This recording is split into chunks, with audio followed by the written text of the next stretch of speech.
सो hey guys, welcome है आप सभी का मेरे यूट्यूब चैनल आरबीआई सिंप्लीफाइड पे। मेरा नाम यश है और आज हम इकोनॉमिक टाइम्स न्यूज़पेपर का एनालिसिस करने वाले हैं, वो भी 13 पे आपका।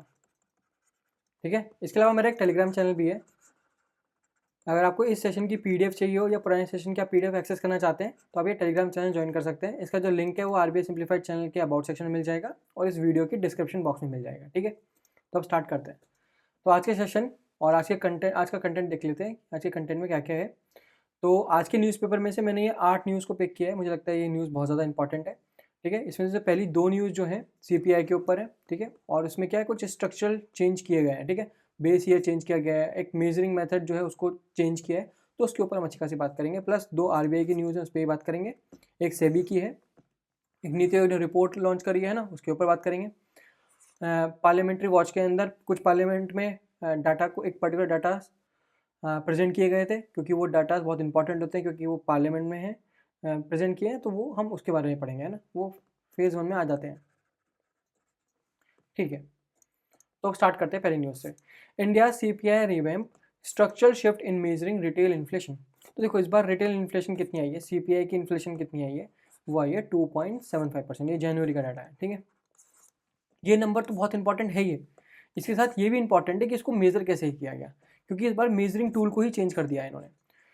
पहले कौन सी सीरीज़ थी, पहले ओल्ड सीरीज़ थी जिसके अंदर बेस ईयर क्या था, 2012। और अब का जो न्यू सीरीज़ है जिसके अकॉर्डिंग इन्होंने सीपीआई का डाटा निकाला है, उसमें बेस ईयर क्या है, 2024। ठीक है, अभी दोनों में बहुत चेंज है। पहले तो हमें ये जानने की कोशिश करनी है कि चेंज ही क्यों किया, 2012 से 2024 क्यों किया। प्लस ये भी देखना है कि 2024 ही क्यों किया, 2025 क्यों नहीं किया, 2023 क्यों नहीं किया, है ना। ये सब क्यों नहीं किया, और को बेस ईयर क्यों नहीं बनाया गया। देखो, पहले का तो रीज़न यही है कि 2024 इसलिए किया गया क्योंकि 2024 में हुआ था हाउस होल्ड कंजप्शन एक्सपेंडिचर सर्वे। ठीक है, और ये जो सर्वे है ये रिफ्लेक्ट करता है मॉडर्न स्पेंडिंग हैबिट्स। यही एक चीज़ है जिसकी वजह से 2024 किया गया, क्योंकि 2012 में क्या होता था, अगर हम 2012 की ओल्ड सीरीज़ यूज़ करें तो वो ये मानती थी कि जो आज की इंडियन कंजप्शन है प्लस आज की मनी स्पेंडिंग है इंडिया की, या कंज्यूमर्स की मनी स्पेंडिंग है, वो सेम है जो पहले 10 साल पहले थी या 2012 में थी। ठीक है, पर एक्चुअली वो दोनों सेम नहीं होती हैं। ठीक है, आज के लोग, आज के जो कंज्यूमर्स हैं वो अलग तरीके से स्पेंड करते हैं, और जो 2012 में किए होंगे वो भी अलग तरीके से किए होंगे। ठीक है, 2012 में कुछ पर्टिकुलर चीज़ों की इंपॉर्टेंस बहुत ज़्यादा रही होगी। ठीक है, इसलिए उनको इस सीपीआई बास्केट के अंदर बहुत ज़्यादा वेटेज दिया होगा। लेकिन 2024 में वही सेम वेटेज देना ज़रूरी है? नहीं। 2026 में वही वेटेज देना ज़रूरी है? नहीं। क्या 2026 में सेम स्पेंडिंग रही होंगी उन्हीं चीज़ों की? नहीं। ठीक है, तो यही चीज़ों का डिफरेंस देखा गया। देखो, पहले हम सीपीआई के ऊपर बात कर लेते हैं, सीपीआई बास्केट के ऊपर बात कर लेते हैं कि वो कैसे बनती है। ठीक है, पहले हम ये देख लेते हैं कि सीपीआई बास्केट कैसे बनती है। फिर हम ये देखेंगे कि इसको वेटेज कैसे दिए जाते हैं। ठीक है, फिर हम ये प्रॉब्लम समझेंगे कि ये इसको चेंज ही क्यों किया। ठीक है, फिर ये हाउस होल्ड कंजप्शन एक्सपेंडिचर सर्वे के बारे में थोड़ा बात करेंगे। फिर आरबीआई का थोड़ा स्टांस देखेंगे, इसमें आरबीआई का स्टांस क्या है। ठीक है, फिर एक लॉ होता है एंजल लॉ, उसके ऊपर बात करेंगे। ठीक है, ये सारा ये ऐसे ही होने वाला है फ्लो। ठीक है, तो देखो, पहले सीपीआई के ऊपर बात कर लेते हैं। सीपीआई की फुल फॉर्म होती है consumer price index. Consumer price index. ठीक है, देखो, जब आरबीआई और गवर्नमेंट बोल दो, जब गवर्नमेंट इन्फ्लेशन कैलकुलेट करने की कोशिश करती है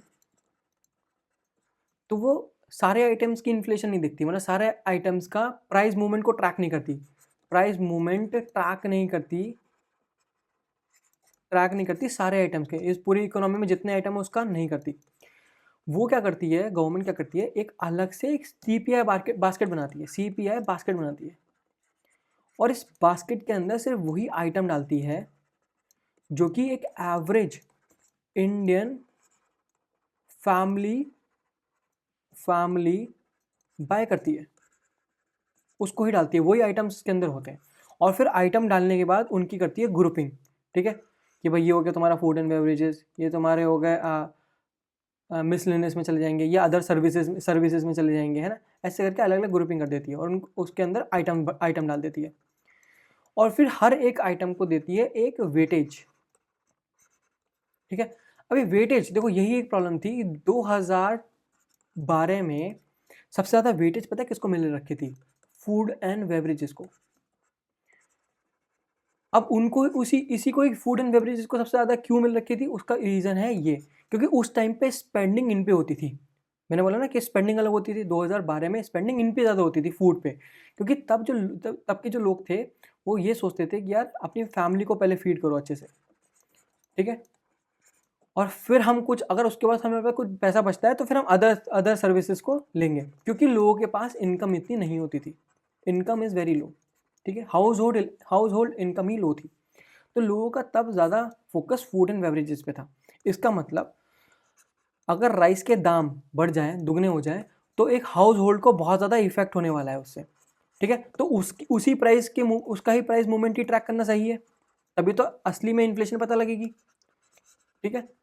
लेकिन अगर दूसरी ओर अगर कोई मूवी टिकट का प्राइस दुगना हो जाता है, तो क्या उससे हाउस होल्ड को ज़्यादा फर्क पड़ता है? उस टाइम पे 2012 की बात हो रही है, सब 2012 की, ठीक है, तब हाउस होल्ड को ज़्यादा फर्क नहीं पड़ता था, ठीक है। तो उस वैसे चीज़ों को प्राइस मूवमेंट भी ट्रैक करने की ज़्यादा ज़रूरत नहीं थी, प्राइस मूवमेंट ट्रैक करने की ज़रूरत नहीं थी, प्लस उसकी वजह से कुछ ज़्यादा इन्फ्लेशन भी नहीं दिख रही थी, क्योंकि तब लोगों की इनकम ही नहीं इतनी होती थी। लोग ऐसी चीज़ों में पैसा खर्च नहीं करते थे, वो फूड एंड बेवरेजेस में ज़्यादा खर्चा करते थे, अपनी फैमिली को फीड कराने की कोशिश करते थे।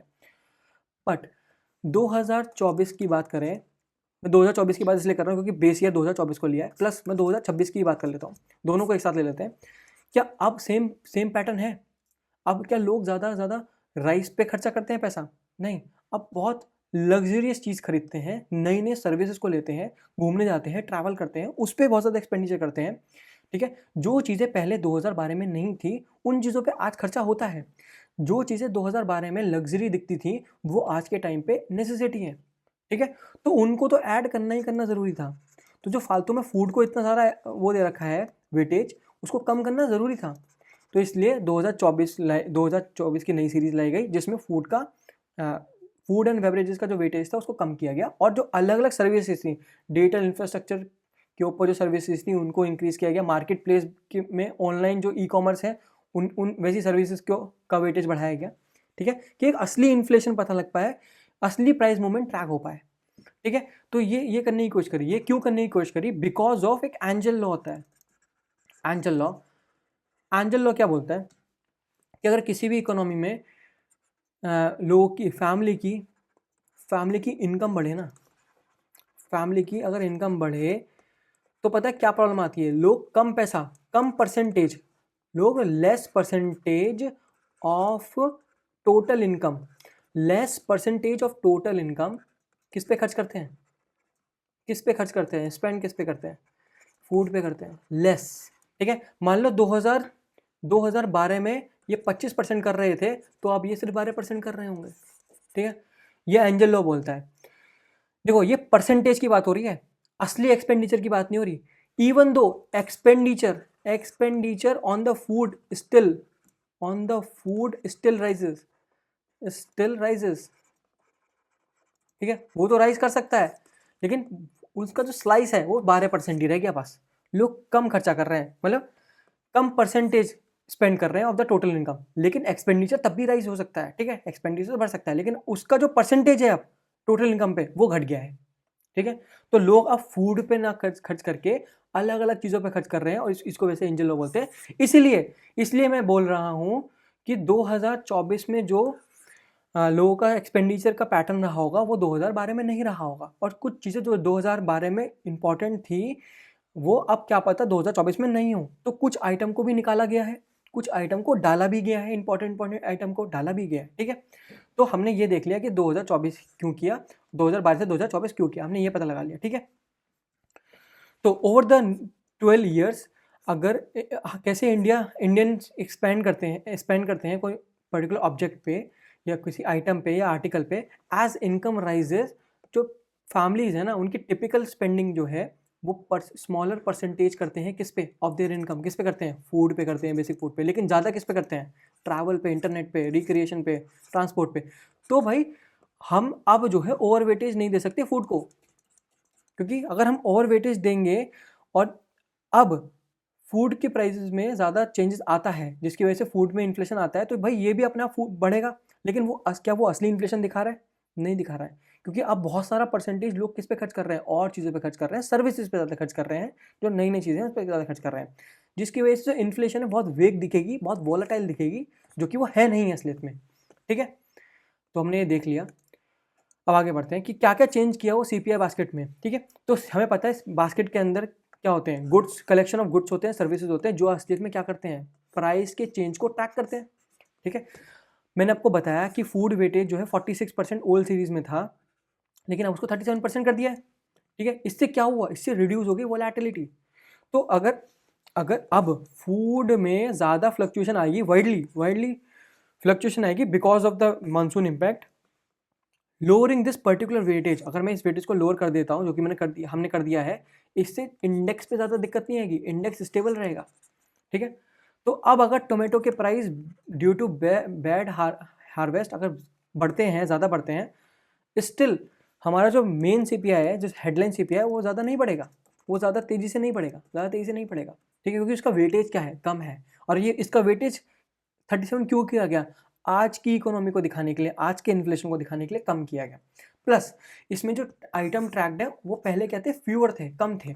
अब और आइटम बढ़ाए गए, क्योंकि अब कुछ और आइटम जो है इस पर्टिकुलर टाइम में है, जो पहले नहीं थे, उनको ऐड किया गया। और जो पुराने टाइम में थे, जैसे सीडी वीडी ये सब थी ना, सीडी थी, डीवीडी प्लेयर थे, ये तब थे। हॉर्स कार्ट फीस थी, है ना, वो तब थी। लेकिन अब थोड़ा कोई यूज़ करता है हॉर्स कार्ट को, है ना, उस पर कोई ना पेमेंट करता है, तो इसलिए उनको हटाया गया और अब की जो नई नई चीज़ें हैं उनको ऐड किया गया। ओटीटी सब्सक्रिप्शन, ठीक है, लोग लग्जरी में खर्चा करते हैं ज़्यादा, तो उन चीज़ों को ऐड किया गया कि एक ब्रॉडर कवरेज हो पाए और एक असली इन्फ्लेशन या एक असली गुड्स कंज्यूम कैप्चर करी जाए बाय द हाउस होल्ड। ठीक है, और कैटेगरीज को भी चेंज किया गया। पहले जो सीपीआई बास्केट थी वो 6 ग्रुप में डिवाइडेड थी, अब 12 ग्रुप में डिवाइडेड है। इससे फ़ायदा क्या होगा कि हम अलग अलग सेक्टर को, हेल्थ सेक्टर को, एजुकेशन सेक्टर को, डिजिटल सर्विस को अलग अलग उनका प्राइस मूवमेंट ट्रैक कर सकते हैं। अब मुझे पता होगा कि भाई डिजिटल सर्विसेज में इन्फ्लेशन की वजह से कुछ प्रॉब्लम आ रही है, एजुकेशन में इन्फ्लेशन की वजह से प्रॉब्लम आ रही है, मुझे पता होगा। मुझे मतलब आरबीआई को पता होगा, गवर्नमेंट को पता होगा। तो यहाँ पर गवर्नमेंट क्या है, फिर उसके अकॉर्डिंग पॉलिसीज ला सकती है, उस आरबीआई उसके अकॉर्डिंग ही अपना इंटरेस्ट रेट चेंज कर सकता है, रेपो रेट चेंज कर सकता है ना। डाटा सोर्सेस, देखो पहले डाटा सोर्सेस बहुत कम होते थे, पहले सिर्फ फिजिकल मार्केट था, लेकिन अब फिजिकल मार्केट तो है ही है, प्लस 12 ऑनलाइन मार्केट को भी डाला गया। क्योंकि भाई लोग अब जो है, जो कंज्यूमर्स हैं, जो गुड्स बाय करते हैं, वो अब अमेजोन, फ्लिपकार्ट और ब्लिंकिट जैसी जगह से बाय कर रहे थे, जो कि पहले वाली बास्केट में था ही नहीं, तो उनको ऐड किया गया। ठीक है, तो ऐसे पूरी सीपीआई बास्केट को मॉडिफाई किया गया, चेंज किया गया और 2024 को हमारा बेस ईयर बनाया गया। जनवरी 2026 का डाटा एनालिसिस एक बार देख लेते हैं। रिटेल इन्फ्लेशन केम इन एट 2.75%। ठीक है, द ट्रेंड ये हायर है दिसंबर वाली से, जो कि 1.2% थी, लेकिन आरबीआई के स्टिल कंफर्ट जोन में है। आरबीआई का टारगेट क्या है? ये हेडलाइन टारगेट है, हेडलाइन इन्फ्लेशन टारगेट है 4% ±2%। ठीक है, वो अभी भी उसी के रेंज में है। ठीक है, लेकिन एक और चीज़ हमें देखने को मिली कि डिस्पाइट द रिड्यूस वेटेज, हमें पता है कि 37% हो गया फूड का weightage, still food was the main driver, तब भी फूड मेन ड्राइवर था।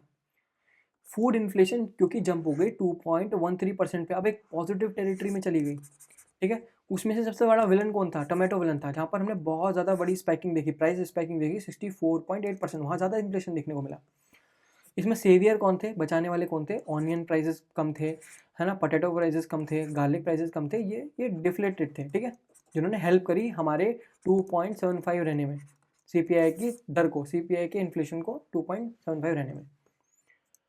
ठीक है, देखो एक चीज़ और है, एक होता है बेस इफेक्ट। ये बेस इफेक्ट बहुत बड़ी चीज़ है, बहुत प्रॉब्लम क्रिएट करता है बेस इफेक्ट। ये बेस इफेक्ट देता है स्टैटिस्टिकल शील्डिंग या स्टैटिस्टिकल बेनिफिट देता है।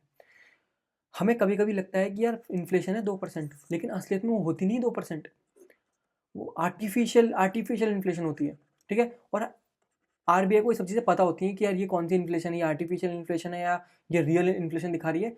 उसी के हिसाब से आरबीआई अपनी मॉनेटरी पॉलिसी में इंटरेस्ट रेट को चेंज करता रहता है। ठीक है, तो अभी की जो कंडीशन है, जो हमें 2.75 देखने को मिली है, 2.75% देखने को मिली है, ये असलियत में आरबीआई को ऐसा लग रहा है या इकोनॉमिस्ट को ऐसा लग रहा है कि ये थोड़ी आर्टिफिशियल इन्फ्लेशन है।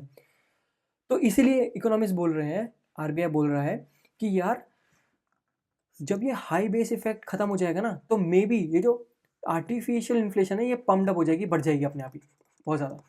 जैसे आर्टिफिशियल बेस इफेक्ट खत्म होगा, अपने आप ही इन्फ्लेशन बढ़ जाएगी। तो आरबीआई को क्या लग रहा है कि ये जो 2.75% जनवरी में देखने को मिली है ना इन्फ्लेशन की दर, ये बढ़ जाएगी फेब में और फिर मार्च में, ऐसे बढ़ जाएगी।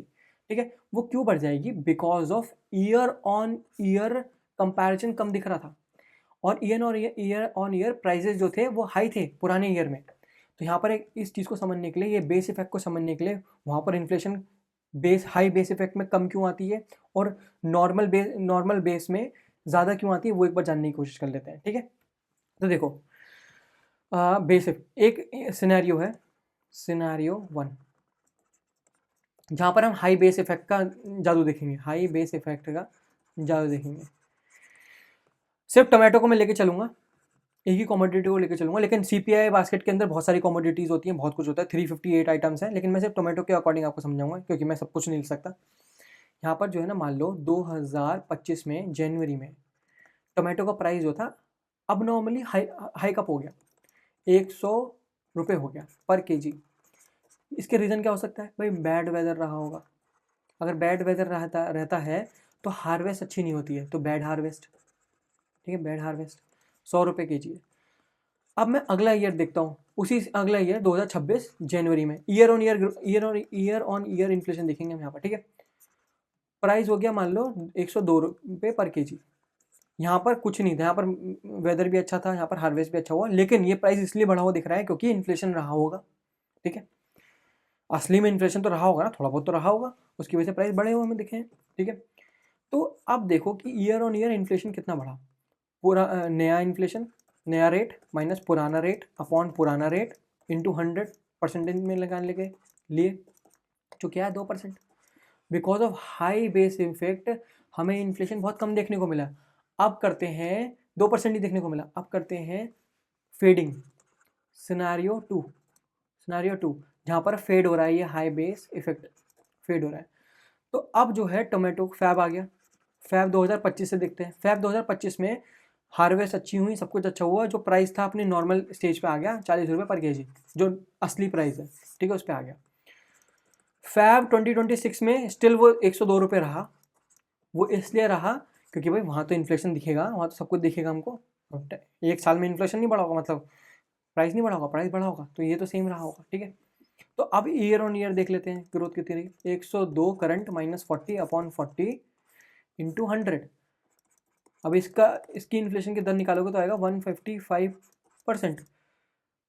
जो मुझे जनवरी में डाटा दिख रहा था 2%, suddenly because of fading of the particular high base effect 155 हो गया है। इसी को ही बोलते हैं, यही प्रॉब्लम है। ठीक है, यही चीज़ है, इसी को ही बोलते हैं स्टैटिस्टिकल शील्डिंग। ठीक है, जो क्योंकि हमें पुराने वाले ईयर के अंदर 100 रुपये दिख रहा था, उसकी वजह से जो टोटल इन्फ्लेशन था वो बहुत कम दिख रहा था। लेकिन जैसे ही वो फेड हुआ, जैसे हमारे रियल प्राइसेस पहुंचे अगले अगले महीने, हमें ईयर ऑन ईयर ग्रोथ हमें ईयर ऑन ईयर इन्फ्लेशन कितनी देखने को मिली? 155%, जो कि 2 से एकदम जंप हो गई। तो यही डाटा में झोल रहता है हाई बेस इफेक्ट का। ठीक है, तो यही बोल रहा है, this means in the previous month inflation might have looked low simply because price were high, तो making the year on year comparison look smaller. 2%, समझ रहे हो ना, मतलब एग्जांपल से। इसी को बोलते हैं स्टैटिस्टिकल बेनिफिट। और जब ये डिसअपियर होता है तो रियल प्राइस प्रेशर असलियत में दिखने लग जाता है, जो कि 155% था, दिखने लग गया। तो यही वो चीज़ है। ठीक है, तो आरबीआई को भी यही लग रहा है। तो अब इसमें इकोनॉमिक इम्प्लीकेशन क्या है? पहले नीचे वाला पॉइंट पढ़ते हैं, यहाँ पर नीचे वाले पॉइंट से समझ आएगा। देखो, जब भी हमारा इन्फ्लेशन एक काबू एरिया में रहता है, मतलब टॉलरेंस बैंड में रहता है, तो आरबीआई क्या करता है उस टाइम पे? थोड़ा रेपो रेट घटाता है, मार्केट के अंदर लिक्विडिटी लाने की कोशिश करता है। लेकिन इस बार 59th एमपीसी पॉलिसी के अंदर उसने कोई रेपो रेट चेंज नहीं किया, 5.25% लाया मैं रखा, इवन दो इन्फ्लेशन कम थी। क्यों ऐसा किया? क्योंकि वो एक्सपेक्ट कर रहा है कि इन्फ्लेशन आगे बढ़ेगी और बढ़ेगी, क्योंकि आरबीआई को पता है ये जो इन्फ्लेशन दिख रही है ना, ये एक स्टैटिस्टिकल बेनिफिट है बस। और वो एस्टिमेट कर रहा है कि 3 से 3.2% होगी। फैब में, बिकॉज ऑफ वो हाई बेस इफेक्ट खत्म हो जाएगा। इसलिए आरबीआई जो ना रुका हुआ है कि भाई वेट एंड वॉच वाली पॉलिसी अपना रहा है, पहले एक बार कुछ होने दो, सब कुछ चेंजेस होने दो, और जो हाई बेस इफेक्ट है उसे डिमिनिश होने दो, फिर हम कुछ करेंगे। ठीक है, तो previously RBI struggle because supply shock like a bad tomato harvest would spike up the entire CPI, जिसकी वजह से मे भी आने वाले टाइम में आरबीआई क्या करे, आरबीआई इंटरेस्ट रेट को बढ़ा दे, क्योंकि उसको पता है कि 3 से 3.2 होने वाली है, या मे बी उससे भी ज़्यादा बढ़ जाए, 4 हो जाए, है ना। तो इसलिए वो मे भी ऐसा हो सकता है कि वो रेट बढ़ा दे आगे। तो ये इस पर्टिकुलर चीज़ से ये जो 2.75 डाटा में देखने को मिला, इसका इम्प्लीकेशन ये सब चीज़ है। ठीक है, आगे बढ़ते हैं। द एंजल्स लॉ, मैं आपको एंजल्स लॉ बता दिया। जो सौरभ गर्ग हैं, ये स्टैटिस्टिक मिनिस्टर हैं, इन्होंने नोट किया कि इनकम बढ़ने पे फूड एक्सपेंडिचर प्रोपोर्शन जो है रिड्यूस हो जाता है, मतलब परसेंटेज रिड्यूस हो जाती है of the total particular income, है ना। इसी को ही बोलते हैं इकोनॉमिक कॉन्सेप्ट में एंजल्स लॉ। ठीक है, अभी the new series officially validate this particular phenomena, है ना, जहाँ पर India has moved up the economic income ladder, spending more on life style, वो लाइफ स्टाइल पे ज़्यादा खर्च कर रहा है, सर्विसेज पे ज़्यादा खर्च कर रहा है, ट्रांसपोर्टेशन पे ज़्यादा खर्च कर रहा है, रिक्रिएशन पे ज़्यादा खर्च कर रहा है, rather than the survival, food पे कम कर रहा है। एक्सपेंडिचर बढ़ सकता है लेकिन परसेंटेज रिड्यूस हो रही है। ठीक है, तो देखो ये पहला वाला पार्ट खत्म हो गया सीपीआई का, अभी दूसरा पार्ट स्टार्ट हो गया। ठीक है, यहाँ पर भी वो सेम चीज़ें हैं, सेम बातें होंगी, लेकिन थोड़ा हम डेप्थ में बातें करेंगे। यहाँ पर एच जो मैंने बोला था ना, house hold consumption economic survey, sorry expenditure सर्वे, उसके ऊपर बात करेंगे, इसे उसको ही क्यों लिया इन्होंने, है ना। प्लस आरबीआई का थोड़ा स्टांस देखेंगे, है ना, ये सब चीज़ें हम देखने की कोशिश करेंगे। The big shift a new CPI series, हमें पता है कि 2024 हो गया, जो चीज़ें पड़ी हुई हैं उसको हम एकदम जल्दी पढ़ के निकाल देंगे। सेंट्रल गवर्नमेंट ने रीसेट किया है यार्ड स्टिक को टू मेजर द इन्फ्लेशन। ठीक है, ये तो हमें पता है। और जो कंज्यूमर प्राइस इंडेक्स है सीपीआई, ये एक प्राइमरी टूल है for RBI to decide the interest rate, ये भी हम डिस्कस कर चुके हैं, जो कि हम मूव कर चुका है कौन से बेस ईयर से, 2012 से 2024 में हो चुका है, ये भी हम देख चुके हैं। ये क्यों किया, इसके बारे में भी हम बात कर चुके हैं, है ना। A base year served as a fixed reference point, जो कि इंडेक्स होता है 100 पे। ठीक है, और ये कंपेयर करता है प्राइस ओवर द टाइम, हम प्राइस मूवमेंट को चेक कर रहे होते हैं इससे, है ना। However what an average Indian family bought in 2012, जो मैंने बात करी 2012 में जो वो बॉट करते थे, अब वो बहुत डिफरेंट है जो वो बाय करते हैं 2024 में। भाई 2024 में जो बाय किया वो वेरी वेरी डिफरेंट फ्रॉम 2012 वाला है। ठीक है, अभी गोल क्या है, to make the inflation number very representative of the modern reality, इसलिए बेस ईयर चेंज किया। ये हम कई बार अभी बहुत बार डिस्कस कर चुके हैं। ठीक है, अब क्वेश्चन ये आता है कि भाई सिर्फ और सिर्फ house hold consumption expenditure survey को ही क्यों लिया, ठीक है, क्यों इसी को यूज़ किया। देखो इसके पीछे रीज़न ये है, इसे दो तरीके से देखते हैं। HCES, ठीक है, इसी को ही क्यों यूज़ किया, क्योंकि ये जो है ना असलियत में ये मेज़र करता है, ये मेज़र करता है डिमांड साइड को, डिमांड साइड को ये मेज़र करता है। अब मैं आपको एक एग्जांपल लेता हूँ फिर उससे बताऊँगा। ये चीज़ें देखो इंपॉर्टेंट है, ये चीज़ समझने के लिए बहुत इंपॉर्टेंट है। माना कोई पेपर में नहीं पूछे जाएंगे, लेकिन अगर डिस्क्रिप्टिव में लिखने को आ गए ना, तो आप बहुत कुछ लिख सकते हो इसमें, आपके पास इतनी सारी स्टोरी होगी लिखने को, और आप इतने अच्छे ऑर्गेनाइज मैनर में लिख पाओगे कि वो एक अच्छा इम्पैक्ट क्रिएट करके जाएंगे, है ना। और ये पेपर ही वैसा ही है ना, यहाँ पर डिस्क्रिप्टिव आती है सेकंड फेज में, और आपको ऐसी स्टोरीज पता होनी चाहिए कि आपको कुछ कंपोनेंट, कुछ आपके पास आर्सनल्स होने चाहिए कि आप उसे यूज़ कर पाओ, तो वो यही आर्सनल्स हैं। ठीक है, तो HCES को ही क्यों यूज़ किया, उसके पीछे रीज़न है क्योंकि ये डिमांड साइड को देखता है। डिमांड साइड क्या होता है, देखो एक कंपनी है, एक कार मैन्युफैक्चरिंग कंपनी है, वो तो हमें डाटा दे देगी, ठीक है, वो डाटा दे देगी हमको कि भाई हमने इतनी कार सोल्ड करी, हमने कोई x number of car sold करी, ये तो डाटा दे देगी गवर्नमेंट को। तो क्या ये असलियत पे कंजप्शन दिखा पा रही है, नहीं, ये कंजप्शन नहीं दिखा पा रही है। ये तो बस ये दिखा रही है कि इस कार ने कुछ सोल्ड किया। अभी इस कार ने जो है क्या पता दूसरे बिजनेस को सोल्ड कर दिया हो, तो भाई वो सीपीआई के अंदर थोड़ा ना आएगा, कंज्यूमर के पर्सपेक्टिव से देखना है, वो सीपीआई में थोड़ी ना आएगा, वो तो आप डब्ल्यूपीआई में डालो, होलसेल प्राइसिंग इंडेक्स में डालो, है ना, ये सीपीआई में को डाल रहे हो, तो वो सीपीआई में नहीं आएगा। तो ये कंपनी, अगर कंपनी का हम सोल्ड वाला पार्ट देख लेते थे, कंजप्शन देख लेते थे कि भाई सॉरी सोल्ड वाला पार्ट देख लेते थे, तो वो गलत होता था। असलियत में हमें देखना है कि कितने लोगों ने कौन खरीदा, कितने लोगों ने, असल में लोगों ने कितना, पीपल ने कितना बाय किया, कौन सी कार बाय करी, पीपल का क्या कंजप्शन रहा, वो देखना है। वो कैसे पता चलेगा? वो इस पर्टिकुलर HCES से पता चलेगा, क्योंकि यहाँ पर क्या है, बहुत सारे लोग, बहुत सारे गवर्नमेंट ऑफिशियल बहुत सारे घरों में गए होंगे और वहाँ पर यही पूछा होगा, भाई तुमने कौन सी कार यूज़ कर रहे हो उस टाइम पे, कौन सी पर्टिकुलर आइटम्स यूज़ कर रहे हो, है ना? तो वैसे करके एक बड़ा डाटा सेट क्रिएट किया गया होगा, जो कि असलियत में पीपल की कंजप्शन दिखा रहा है, ना कि एक कंपनी की सोल्ड नंबर ऑफ कार्स दिखा रहा है। मतलब कंपनी का पर्सपेक्टिव नहीं दिखा रहा है, एक पीपल का कंजप्शन दिखा रहा है। तो इसलिए HCES को दिखा है, HCES डिमांड साइड मेजर कर रहा है कि भाई लोग कितना खरीद रहे हैं उसको, लोगों के अमंग क्या डिमांड है उसकी, ठीक है? क्योंकि ये डाटा सेट ऐसा है, ये डाटा सेट बहुत ज़्यादा बड़ा डाटा सेट है, जो कि रूरल एरिया को भी कवर करता है, प्लस अर्बन एरिया को भी कवर करता है, ठीक है? यहाँ पर बहुत सारे क्या बोलते हैं, गवर्नमेंट ऑफिशियल बहुत सारी फैमिलीज़ के अंदर गए थे और उन्होंने हर एक क्वेश्चन पूछा उनसे कि भाई तुम कौन से सामान खरीदते हो नॉर्मली, है ना? और ये ऐसा डाटा सेट और हमारे पास है ही नहीं। यही हमारे पास सबसे बड़ा डाटा सेट है जो सब कुछ कवर करता है, एक आइटम लेवल ब्रेकिंग देता है हमें कि भाई कौन सा आइटम इन्होंने बाय कर रखा है। तो इसलिए डिमांड साइड एक अच्छी तरीके से दिखाता है। हमारा हाउस होल्ड कंजप्शन एक्सपेंडिचर सर्वे एक डिमांड साइड को बहुत अच्छी तरह रिप्रेजेंट कर सकता है। वजह है कि कंपनी से डायरेक्ट पूछना कि भाई तुमने कितना सोल्ड किया, क्योंकि वो तो WPI डाटा दिखा रहा है काइंड ऑफ। ठीक है, अगला क्या है? इंक्लूसिविटी। कि भाई देखो, इंक्लूसिविटी, ठीक है? देखो पहले क्या, वेल्दी लोग, बहुत ज़्यादा वेल्दी लोग होते हैं, जो अर्बन और रिच पॉपुलेशन होती है, वो जो ना डिजिटल डाटा क्रिएट करके देते हैं हमको। वो क्रेडिट कार्ड यूज़ करते हैं, है ना? ई-कॉमर्स वेबसाइट पे जाके वहाँ पे बहुत कुछ खरीद लेते हैं, है ना? तो वो चीज़ें जो है, वो कोई और डाटा सेट नहीं दिखा सकता।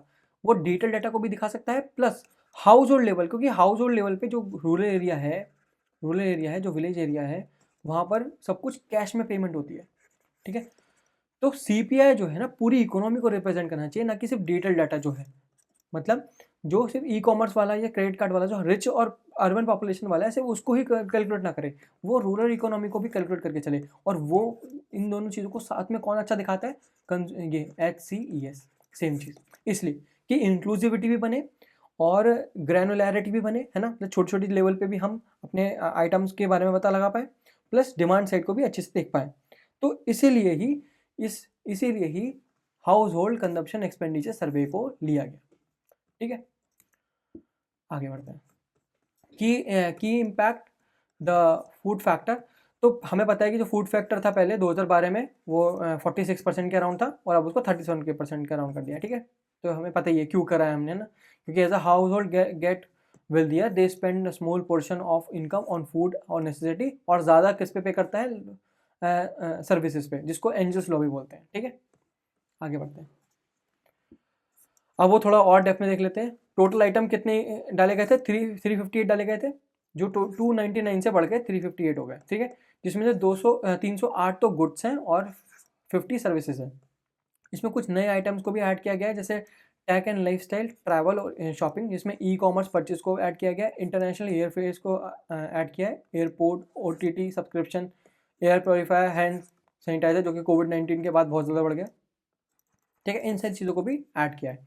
इसमें एग्जिट किसको दिया गया है, कौन से आइटम्स को हटाया गया है? Horse cart fares, radio prices, library charges, VCD DVD players, जो कि अब नहीं यूज़ होते हैं ना, नो लॉन्गर यूज़। एक्सक्लूजन इसमें कौन सी चीज़ों को किया गया है? देखो, ये चीज़ को एक्सक्लूड करना होता है फ्रीबीज को, जो कि आइटम फ्री में बांट देती है बाय द गवर्नमेंट, है ना? Like food grains under the PDS, उनको एक्सक्लूड किया गया है, क्योंकि CPI जो है एक्चुअली में एक्सपेंडिचर, मनी स्पेंड मेजर करता है, ना कि सिर्फ कंजप्शन, नॉट जस्ट कंजप्शन, ठीक है? तो अगर आपने उसके उसके लिए पे ही नहीं किया, तो वो इन्फ्लेशन में कैसे काउंट होगा? नहीं, इसलिए इसको एक्सक्लूड कर दिया उसमें से। A data leap in data collection. The way the government find out how much thing cost has been overhauled. कितना कोई पर्टिकुलर चीज़ कॉस्ट करेगी, उसको चेंज किया गया है और उसको ज़्यादा इफिशिएंट और एक्यूरेट बनाया गया है।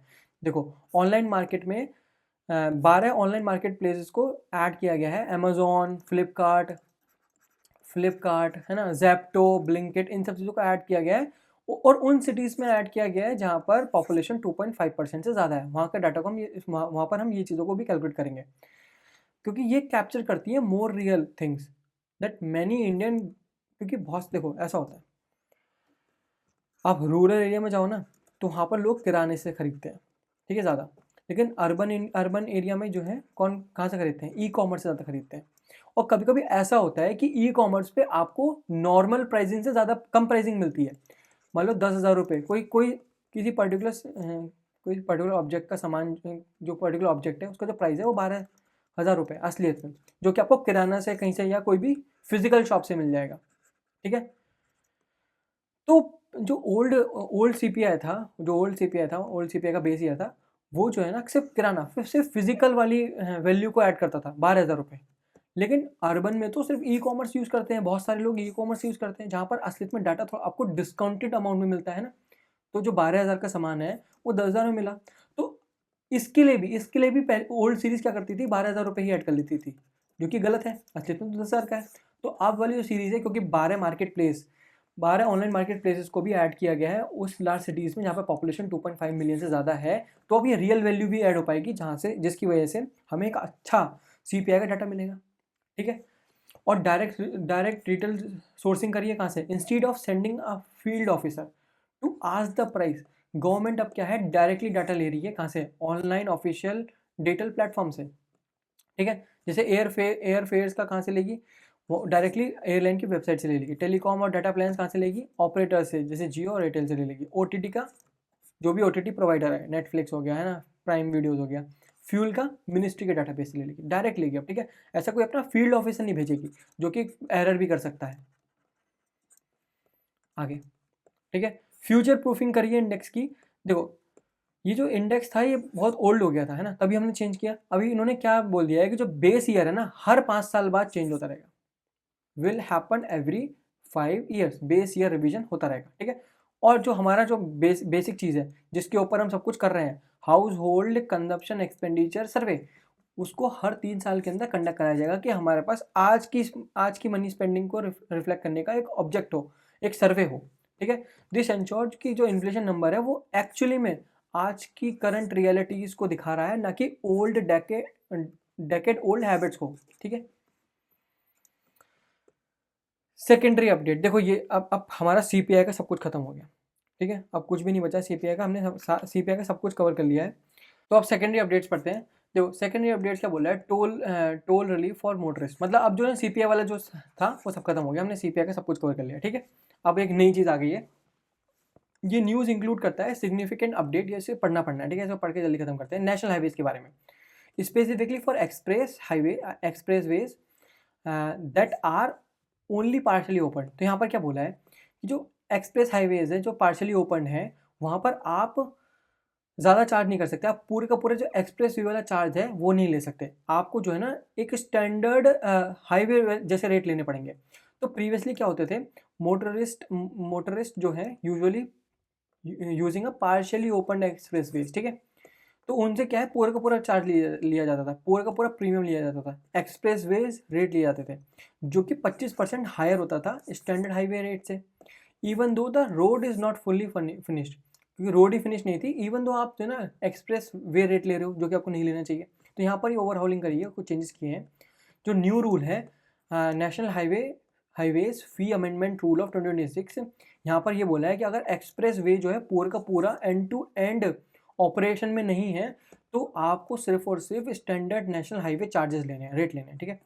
प्रीमियम हाईवे तभी आप प्रीमियम एक्सप्रेस वे चार्ज आप तभी ले सकते हो जब वो पूरे का पूरा ऑपरेशनल हो, ठीक है। बेनिफिट इसमें कम्यूटर्स को ही होगा, ठीक है। सितंबर 2025 अपडेट्स, हाँ अब आ गया हमारा आरबीआई का डिजिटल पेमेंट इंडेक्स डीपीआई। इसमें सितंबर 2025 का डाटा एक बार देखना है। दो आरबीआई का जो डीपीआई का इस बार जो वैल्यू आई है वो फॉर सितंबर 2025 वो स्टैंड करती हैं 516.76 पे, ठीक है। तो इसमें क्या है, ये एक बार ग्रोथ स्टोरी देख लेते हैं।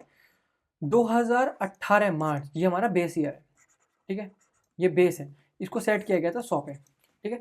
अभी इंडेक्स जो इंडेक्स है वो कितना ग्रो कर गया है, 5 गुना ज़्यादा ग्रो कर गया है ना, लगभग 516 है, ठीक है।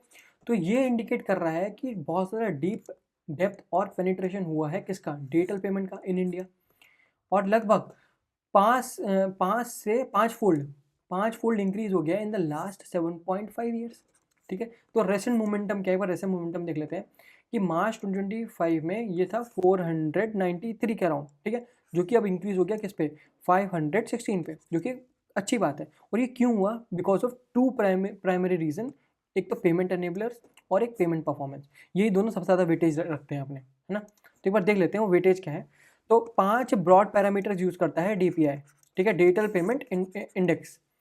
ये 5 पैरामीटर्स को यूज करता है, जिसमें से पहला पैरामीटर है वो है पेमेंट परफॉर्मेंस, क्योंकि 45% है ना। तो ये क्या दिखा रहा है, दिखाता क्या है, ये एक्चुअल यूजेज दिखाता है। ये सबसे हैवी वेट इंडेक्स है।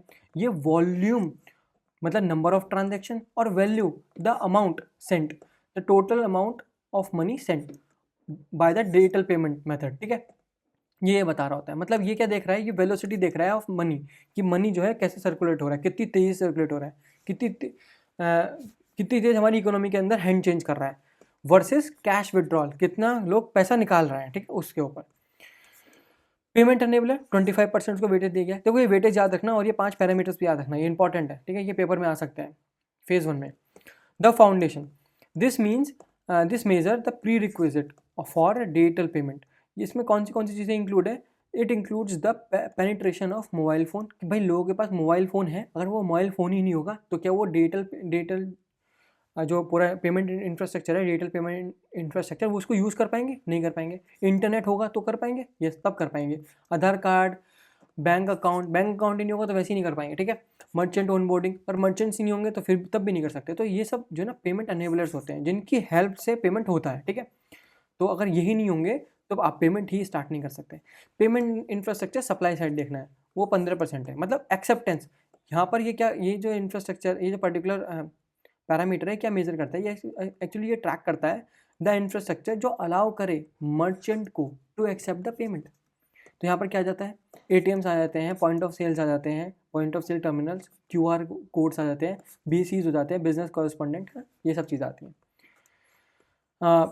पेमेंट इंफ्रास्ट्रक्चर डिमांड साइड पे देखना है, ठीक है, जो कि 10% रखता है। इसमें कंज्यूमर टूल्स आता है, मतलब कंज्यूमर कैसे, जो कस्टमर है वो कैसे पेमेंट कर पाए, है ना, वो उसको ट्रैक करता है, वो उन सारे टूल्स को ट्रैक करता है, जिसमें क्रेडिट कार्ड, डेबिट कार्ड के थ्रू कर सकता है, फास्टैग के थ्रू करता है ना, टोल पे, और PPIs का यूज़ करता है, जैसे वॉलेट हो गया ना, जैसे आप मेट्रो में जाते हो तो आप PPI कार्ड यूज़ करते हो उन चीज़ों के लिए ना। इंटरनेट और मोबाइल बैंकिंग रजिस्ट्रेशन आप कर सकते हो, इसके थ्रू आप जो है ना पेमेंट कर सकते हो। तो ये पेमेंट इंफ्रास्ट्रक्चर है डिमांड साइड की तरफ से। यहाँ पर लोग पेमेंट कर, ये वही चीज़ को ट्रैक करता है कि कस्टमर्स कैसे पेमेंट कर रहे हैं, है ना, कौन किस पर्टिकुलर टूल से पेमेंट कर रहे हैं।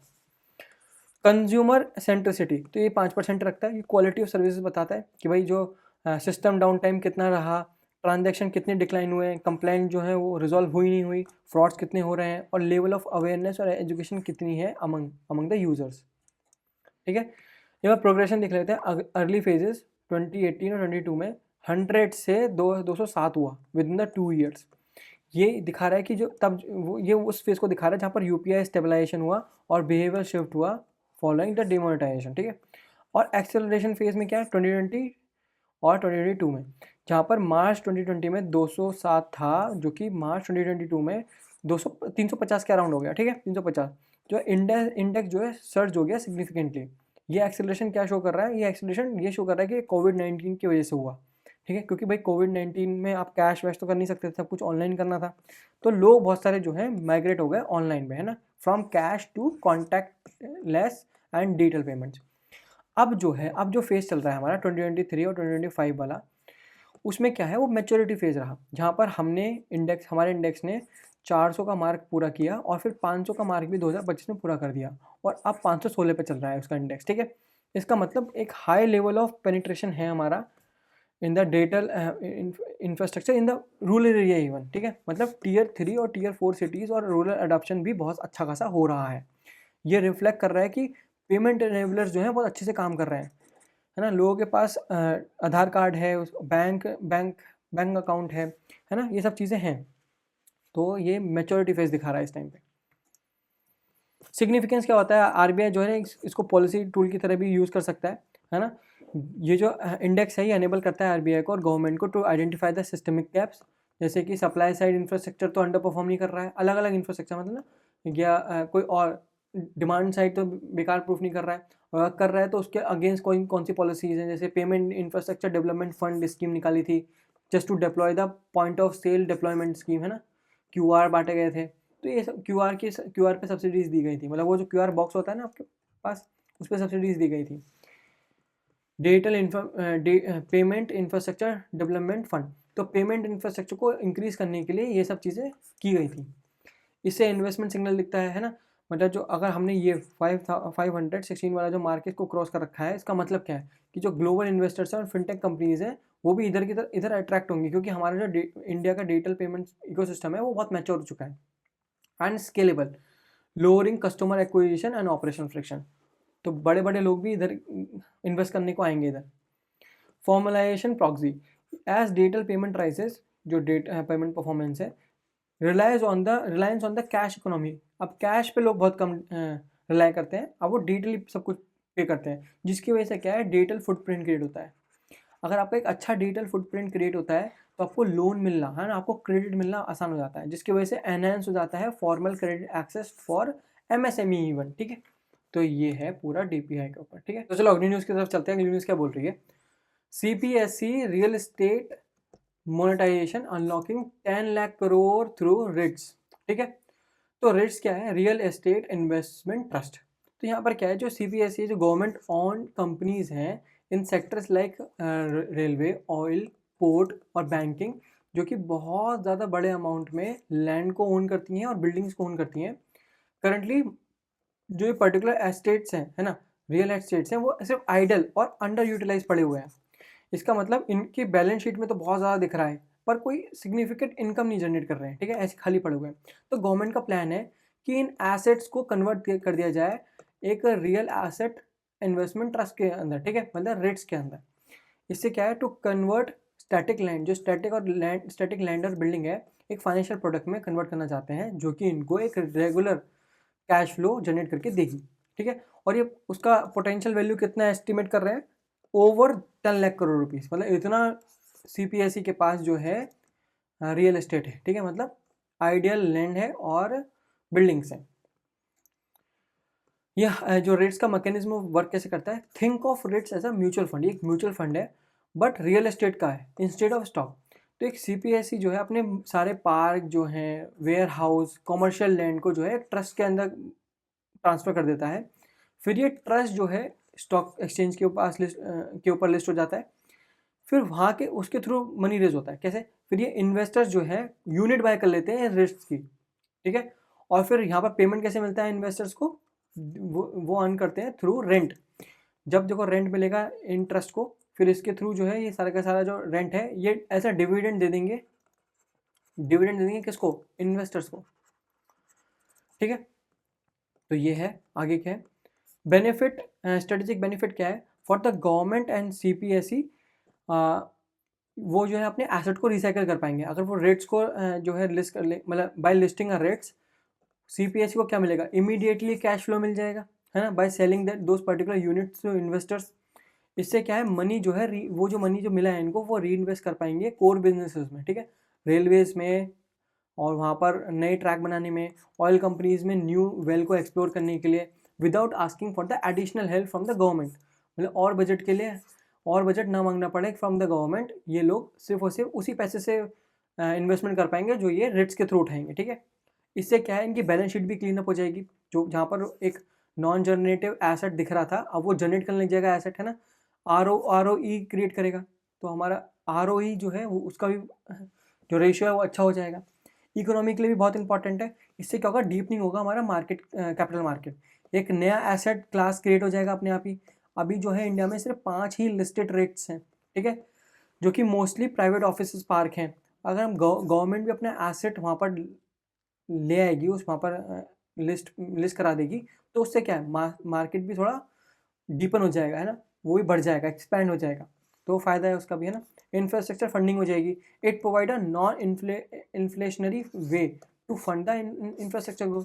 ठीक है, कोई इन्फ्लेशन भी नहीं होगा इस पर। देखो ये चीज़ है, ये लास्ट मेरे ख्याल से ये लास्ट ही स्लाइड थी, है ना, इसके बाद एक और स्लाइड है। तो ये बहुत इंपॉर्टेंट चीज़ है, इस पर हम थोड़ा अच्छा खासा डिस्कशन करने वाले हैं।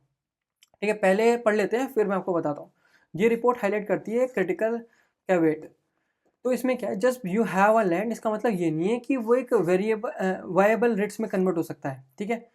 प्रॉब्लम कौन सी है, एक तो लेगेसी रेंट की प्रॉब्लम है और एक एसेट क्वालिटी की प्रॉब्लम है। तो एक बार नीचे आके इसमें देखते हैं। देखो प्रॉब्लम क्या है, हमें ये मानना पड़ेगा जो ये रेट्स है ना वो यील्ड टाइप है। एक नॉर्मल स्टॉक में क्या होता है, जैसे आपने कोई टेक का स्टॉक खरीदा, तो आज आप स्टॉक खरीद के अपने पास रख लेते हो, आप शेयर अपने पास रख लेते हो और ये सोचते हो कि फ्यूचर में ये ग्रो करेगा, तब मैं उससे पैसा कमाऊंगा उसे बेच के फ्यूचर में। बट लेकिन जो लोग जो इन्वेस्टर रेट्स के अंदर इन्वेस्ट करते हैं ना, वो ऐसा नहीं सोचते। वो सोचते हैं एक रेगुलर इनकम इनको मिलती रहे, इमीडिएट रेगुलर इनकम इनको मिलती रहे। वो कैसे मिलेगी, देखो वो मिलती है इनको रेंट के थ्रू। और वो रेंट कैसे मिलता है, देखो अगर कोई बंदा है उसने इन्वेस्ट किया 100 रुपये इन द रेट्स, तो वो एक्सपेक्ट करता है उसको 7 से 8 रुपये मिल जाए per year on that rates, ठीक है। एक इन्वेस्टर ये एक्सपेक्ट करके चलता है, ठीक है। और ये 7 से 8 रुपये ये आते कहाँ से हैं, ये आते हैं असलियत में जो रेंट कलेक्ट किया जाता है, rent collected by the building. मैं प्रोसेस समझाता हूँ। बहुत सारी बिल्डिंग थी, ठीक है, उसको रेट्स में कन्वर्ट किया, एक पूल बनाया, ठीक है, और स्टॉक मार्केट में इसको स्टॉक एक्सचेंज पे उसको लिस्ट करा दिया, ठीक है। फिर बहुत सारे इन्वेस्टर्स आए, उन्होंने पैसा डाला इधर, इन्वेस्टर्स ने पैसा डाला इनडायरेक्टली, जिसका ये रेट्स था उसको पैसा मिल गया, है ना, उसको तो मनी मिल गया ओनर को, ठीक है। अब ये ओनर इनको पैसा कैसे देगा, देखो ये जो है ये कोई ना कोई, ये जो बिल्डिंग है कोई ना कोई यूज़ कर रहा होगा, है ना, कोई ना कोई पर्टिकुलर कंपनी यूज़ कर रही होगी, फिर एक कंपनी इसको देगी रेंट, ठीक है, रेंट देगी। ये जो रेंट है, ये जो बंदा है ओनर, ये रेंट कलेक्ट करेगा, collected by him for example, ठीक है। जब ये कलेक्ट कर लेगा तो ये जितना भी रेंट है इसको एज अ डिविडेंड ये इन्वेस्टर को दे देगा और वही इसका प्रॉफिट होगा। तो ये 7 से 8 रुपये है ना, ये असलियत में वो रेंट है जो कलेक्ट किया गया है बाय द ओनर और दिया गया है to the investor as a dividend, ठीक है। तो 7 से 8 रुपये ऐसे आते हैं रेंट कलेक्शन से और उनको डिविडेंड की तरह दिया जाता है टू द इन्वेस्टर्स। तो ऐसे इन्वेस्टर को फायदा होता है, ठीक है। ऐसे इन्वेस्टर्स पैसा कमाते हैं और ये इनके लिए क्या है, एक इमीडिएट रेगुलर इनकम है, इमीडिएट रेगुलर इनकम। तो यही चीज़ है इनकम। तो प्रॉब्लम कहाँ पर है, प्रॉब्लम है रेंट में, प्रॉब्लम है रेंट में। अब देखते हैं लेगेसी रेंट का मतलब क्या होता है। लेगेसी रेंट का मतलब क्या होता है, देखो लेगेसी रेंट जो है ना सबसे बड़ा किलर है वैल्यूएशन का, सबसे बड़ा किलर है। लेगेसी रेट में आप एग्रीमेंट तो साइन करते हो 10 साल पहले, ठीक है, एग्रीमेंट तो आप 10 साल पहले साइन करते हो, लेकिन फिर उसको रिन्यू या उसको अपडेट नहीं करते हो, to the current market price. यही होता है legacy rent. Legacy rent current market price पे ना अपडेट किया गया एक पुराना एग्रीमेंट, उसको लेगेसी रेंट बोलते हैं। अब देखो जो पीएसयू, इसका मतलब मैं और बताऊंगा। जैसे पीएसयूज होती हैं, ये पीएसयू मान लो इन्होंने प्राइमरी जगह पे प्राइम बिल्डिंग ओन कर रखी है, ठीक है, in south Mumbai for example, south Mumbai own कर रखी है इन्होंने। बट दिक्कत क्या थी, 10 साल पहले जो इनके जो टेनेंट थे, जो इनके किराएदार थे, उन्होंने एक रेंट एग्रीमेंट साइन कर रखा था जहाँ पर उन्होंने ये बोला कि भाई तुम्हें हम जो है 20 रुपये पर स्क्वायर फीट पैसा देंगे, ठीक है, तुम्हें एज अ रेंट देंगे, ठीक है। इसने बोला ठीक है। पर ये जो कॉन्ट्रैक्ट था ये बहुत पुराना कॉन्ट्रैक्ट था, ये 10 साल पहले किया गया था। लेकिन आज आज जो करंट मार्केट प्राइस है वो है 300 रुपये पर फीट स्क्वायर, ठीक है, इतना इतना हो गया। लेकिन अभी भी आज के टाइम पे भी ये जो टेनेंट है इसे 20 रुपये पर फीट स्क्वायर दे रहा है because of this legacy rent, जिन्होंने एक एग्रीमेंट साइन कर रखा है उसकी वजह से। तो प्रॉब्लम यही है कि यहाँ से अगर अगर ये पीएसयूज, ये जो सीपीएससी है, ये अपने अपने पर्टिकुलर बिल्डिंग्स को रेट्स बना के रख भी दे, ठीक है, तो उससे वो इनकम जनरेट नहीं कर पाएंगे, क्योंकि भाई इन्होंने जो है ना लेगेसी रेंट साइन कर रखे हैं बहुत सारे। अभी लेगेसी रेंट में रिटर्न तो आता नहीं है, कुछ रेंट तो आता नहीं है, रेंट तो 20 रुपये पर स्क्वायर फीट आता है, जो कि करंट मार्केट प्राइस 300 रुपये है, कुछ आता तो है नहीं। तो तुम क्या दोगे इन्वेस्टर को जब पैसा ही तुम्हें डेला नहीं मिलेगा, तुम्हें मिलेगा 2 रुपये। तुम उसमें से 1 रुपया इन्वेस्टर को दोगे, तुम्हें सही से तुम्हें कुछ रेंट पे तो मिल ही नहीं रहा है ना, because of the legacy rent problem. तो यही प्रॉब्लम चल रही है सीपीएसई के साथ, जो पीएसयूज है उनके साथ ये प्रॉब्लम चल रही है कि उनके पास बिल्डिंग है, लेकिन उन्होंने जो है ना बहुत सारे लेगेसी रेंट साइन कर रखे हैं, जिसकी वजह से वहाँ से रिटर्न अच्छा नहीं आता है। जब रिटर्न अच्छा नहीं आता है और जब इनको पैसा नहीं मिलेगा, इन्वेस्टर को पैसा नहीं मिलेगा, तो वो ऐसे बेकार रेट्स के अंदर क्यों ही करेंगे, क्यों ही ऐसी यूनिट खरीदेंगे, नहीं खरीदेंगे। तो यही प्रॉब्लम होती है कि ये लोग, ये सीपीएसई जो है बिल्डिंग्स को अपनी रेट्स में कन्वर्ट ही नहीं कर सकते, क्योंकि कन्वर्ट करने की कोशिश करेंगे तो इन पर रेंट ही नहीं मिलेगा, इनको रेंट नहीं मिलेगा तो वैसे जो इन्वेस्टर है वो वैसे ही अट्रैक्ट नहीं होगा इधर। उनको पता होगा कि यार ये तो बहुत सारे लेगेसी रेंट साइन करके बैठे हुए हैं। तो इसलिए legacy rent is one of the big pillar. तो तुम्हारे पास लैंड अच्छी हो सकती है, ठीक है, प्राइम लोकेशन पे भी हो सकती है, लेकिन अगर उस लैंड पे कोई अच्छा रिटर्न आ नहीं रहा है, कोई अच्छा रेंट मिल नहीं रहा है, तो तुम उसको कॉमर्शलाइज कर ही नहीं सकते, तुम उसे रेट्स में कन्वर्ट कर ही नहीं सकते। वो तुम्हारे लिए कॉमर्शियली डेड है। यही गवर्नमेंट के साथ प्रॉब्लम है कि जो लेगेसी रेंट है, many government buildings are currently rented out at a very low rate fixed, जो कि फिक्स किया गया है डेकेड एगो। इसको ही बोलते हैं लेगेसी रेंट। एक रेट्स को हाई रेंटल इनकम बनानी पड़ती है so that they can attract the investors, तभी तो इन्वेस्टर आके खरीदेंगे, नहीं तो खरीदेंगे ही। दूसरी प्रॉब्लम है ग्रेड की मतलब एसेट क्वालिटी की, कि एसेट की क्वालिटी कैसी है। तो जो गवर्नमेंट के जो एसेट्स है ना, वो है असलियत में ग्रेड बी और ग्रेड सी वाले, ठीक है। गवर्नमेंट के एसेट बहुत ही बेकार है। एक ग्रेड ए एसेट पता है कैसा होता है? एक ग्रेड ए एसेट्स के अंदर एयर कंडीशनिंग होती है, ठीक है, और सेंट्रलाइज बस वही सेंट्रलाइज एसी होता है, 100% पावर बैकअप सिस्टम होते हैं, इंटरनेट बहुत ज़्यादा अवेलेबल होता है। और वहाँ पर जो टेनेंट होते हैं ना, वो कैसे टेनेंट्स होते हैं? गूगल जैसे टेनेंट्स होते हैं, गूगल होते हैं, माइक्रोसॉफ्ट होते हैं, बड़ी बड़ी कंपनियाँ होती हैं, जो कि रेंट में पता है क्या देती हैं? एक टॉप डॉलर अमाउंट देती हैं, टॉप डॉलर अमाउंट। तो ये ग्रेड ए का ये फ़ायदा है। लेकिन जो हमारी गवर्नमेंट है, उसके पास कैसे ग्रेड के एसेट्स हैं? बी और सी, जो कि बहुत पुअर है, ठीक है। फ्रेगमेंटेड फ्लोर प्लेन्स हैं, है ना, या बेसिक अम्यूनिटीज़ नहीं है वहाँ पर, है ना। और ऐसी चीज़ों को कौन कौन रेंट पे लेता है? Local businesses. और लोकल बिजनेसेस देते हैं बहुत कम रुपया। और जब लो रेंट होगा, और लो रेंट होने की वजह से क्या प्रॉब्लम आएगी भाई? रेट्स कोई खरीदेगा ही नहीं। तो यही प्रॉब्लम है भाई। हार्ड ट्रुथ यही है गवर्नमेंट के लिए कि उनके जो ग्रेड्स हैं ना, बिल्डिंग ग्रेड्स हैं, वो सी में हैं। और सी, अब तुम्हारे पास ग्रेड है सी, और तुम एक्सपेक्ट कर रहे हो कि तुम्हें जो रिटर्न है वो ग्रेड ए का मिल जाए, ऐसा होता है क्या? नहीं होगा। तो गवर्नमेंट को एक और दिक्कत यही देखने को मिल रही है कि एसेट क्वालिटी बेकार है उनकी। फिक्स क्या है? देखो, फिक्स ये भी हो सकता है कि before launching the rates government जो है ना रिनोवेट करा सकती है, ठीक है, अपग्रेड करा सकती है। पर रिनोवेट क्या ऐसे ही हो जाता है, रिनोवेट में लगता है कैपेक्स, बहुत पैसा, तो वो तुम्हें लगाना पड़ेगा, गवर्नमेंट को लगाना पड़ेगा। दूसरी ओर रीनेगोशिएशन करना पड़ेगा, जो तुम्हारा लेगेसी रेंट चल रहा है उसको ख़त्म करना पड़ेगा, और वो आसान नहीं होता है। बहुत लीगल दिमाग ख़राब होता है उसमें ना, लीगल लॉ सूट्स होते हैं फिर। और गवर्नमेंट के प्रोटोकॉल्स भी ऐसी चीज़ें अलाउ नहीं करते कि तुम लीज रीसेट करा दो, आसान नहीं होता लीज रीसेट कराना, ठीक है। तो वहाँ पर एक प्रॉब्लम है, इसको करना आसान नहीं है, लेकिन इसमें एक एग्जाम्पल दे दिया है। Curate a mix of good tenants. आप अच्छे टेनेंट ढूंढो, है ना, आप कोई अच्छी प्राइवेट कंपनी ढूंढो, और जो पुराने जो टेनेंट्स हैं जो बेकार पे कर रहे थे, या वैसी जो लोकल बिजनेसेस हैं जो बेकार पे कर रहे हैं, उनको बाहर निकालो, जो कि आसान नहीं होता, ठीक है। तो वो यही है। दूसरी ओर भाविक वोरा जो है, वो ये बोल रहे हैं कि स्केल और rental qualities matter more than the portfolio worth, ठीक है। यहाँ पर ब्रेथ का मतलब वृद्धि होता है, ठीक है। तो स्केल और रेंटल क्वालिटी बहुत ज़्यादा मैटर करती है। क्यों? देखो, एक जगह गवर्नमेंट के पास है बहुत सारे, मतलब 1000 पोस्ट ऑफिस हैं, फॉर एग्जांपल 1000 पोस्ट ऑफिस है, 1000 पोस्ट ऑफिस है, जो कि ऐसे ही पड़े हुए हैं खाली। अभी वो उसको रेट्स में कन्वर्ट करने की कोशिश कर रही है, तो वो ऐसे थोड़ा कर लेगी, ठीक है। कोई दूसरे बिजनेस को चाहिए होगा तभी वो रेट्स में कन्वर्ट करा पाएगी, तभी तो वहाँ से रेंट ले पाएगी, ठीक है। तो ये जो 1000 पोस्ट ऑफिस है, यहाँ पर अलग से आपको 1000 जो है स्मॉल क्या बोलते हैं, 1000 सिक्योरिटी गार्ड चाहिए होंगे, और फिर 1000 आपको टेनेंट्स भी ढूंढने पड़ेंगे, ठीक है। तो इससे क्या होगा? मैनेजमेंट कॉस्ट तो हाई हो जाएगा, और ये जो जो टेनेंट्स हैं ये वैसे ही रेंट बहुत कम देंगे, ठीक है, क्योंकि इनके जो ग्रेड्स होते हैं वो सी वाले होते हैं।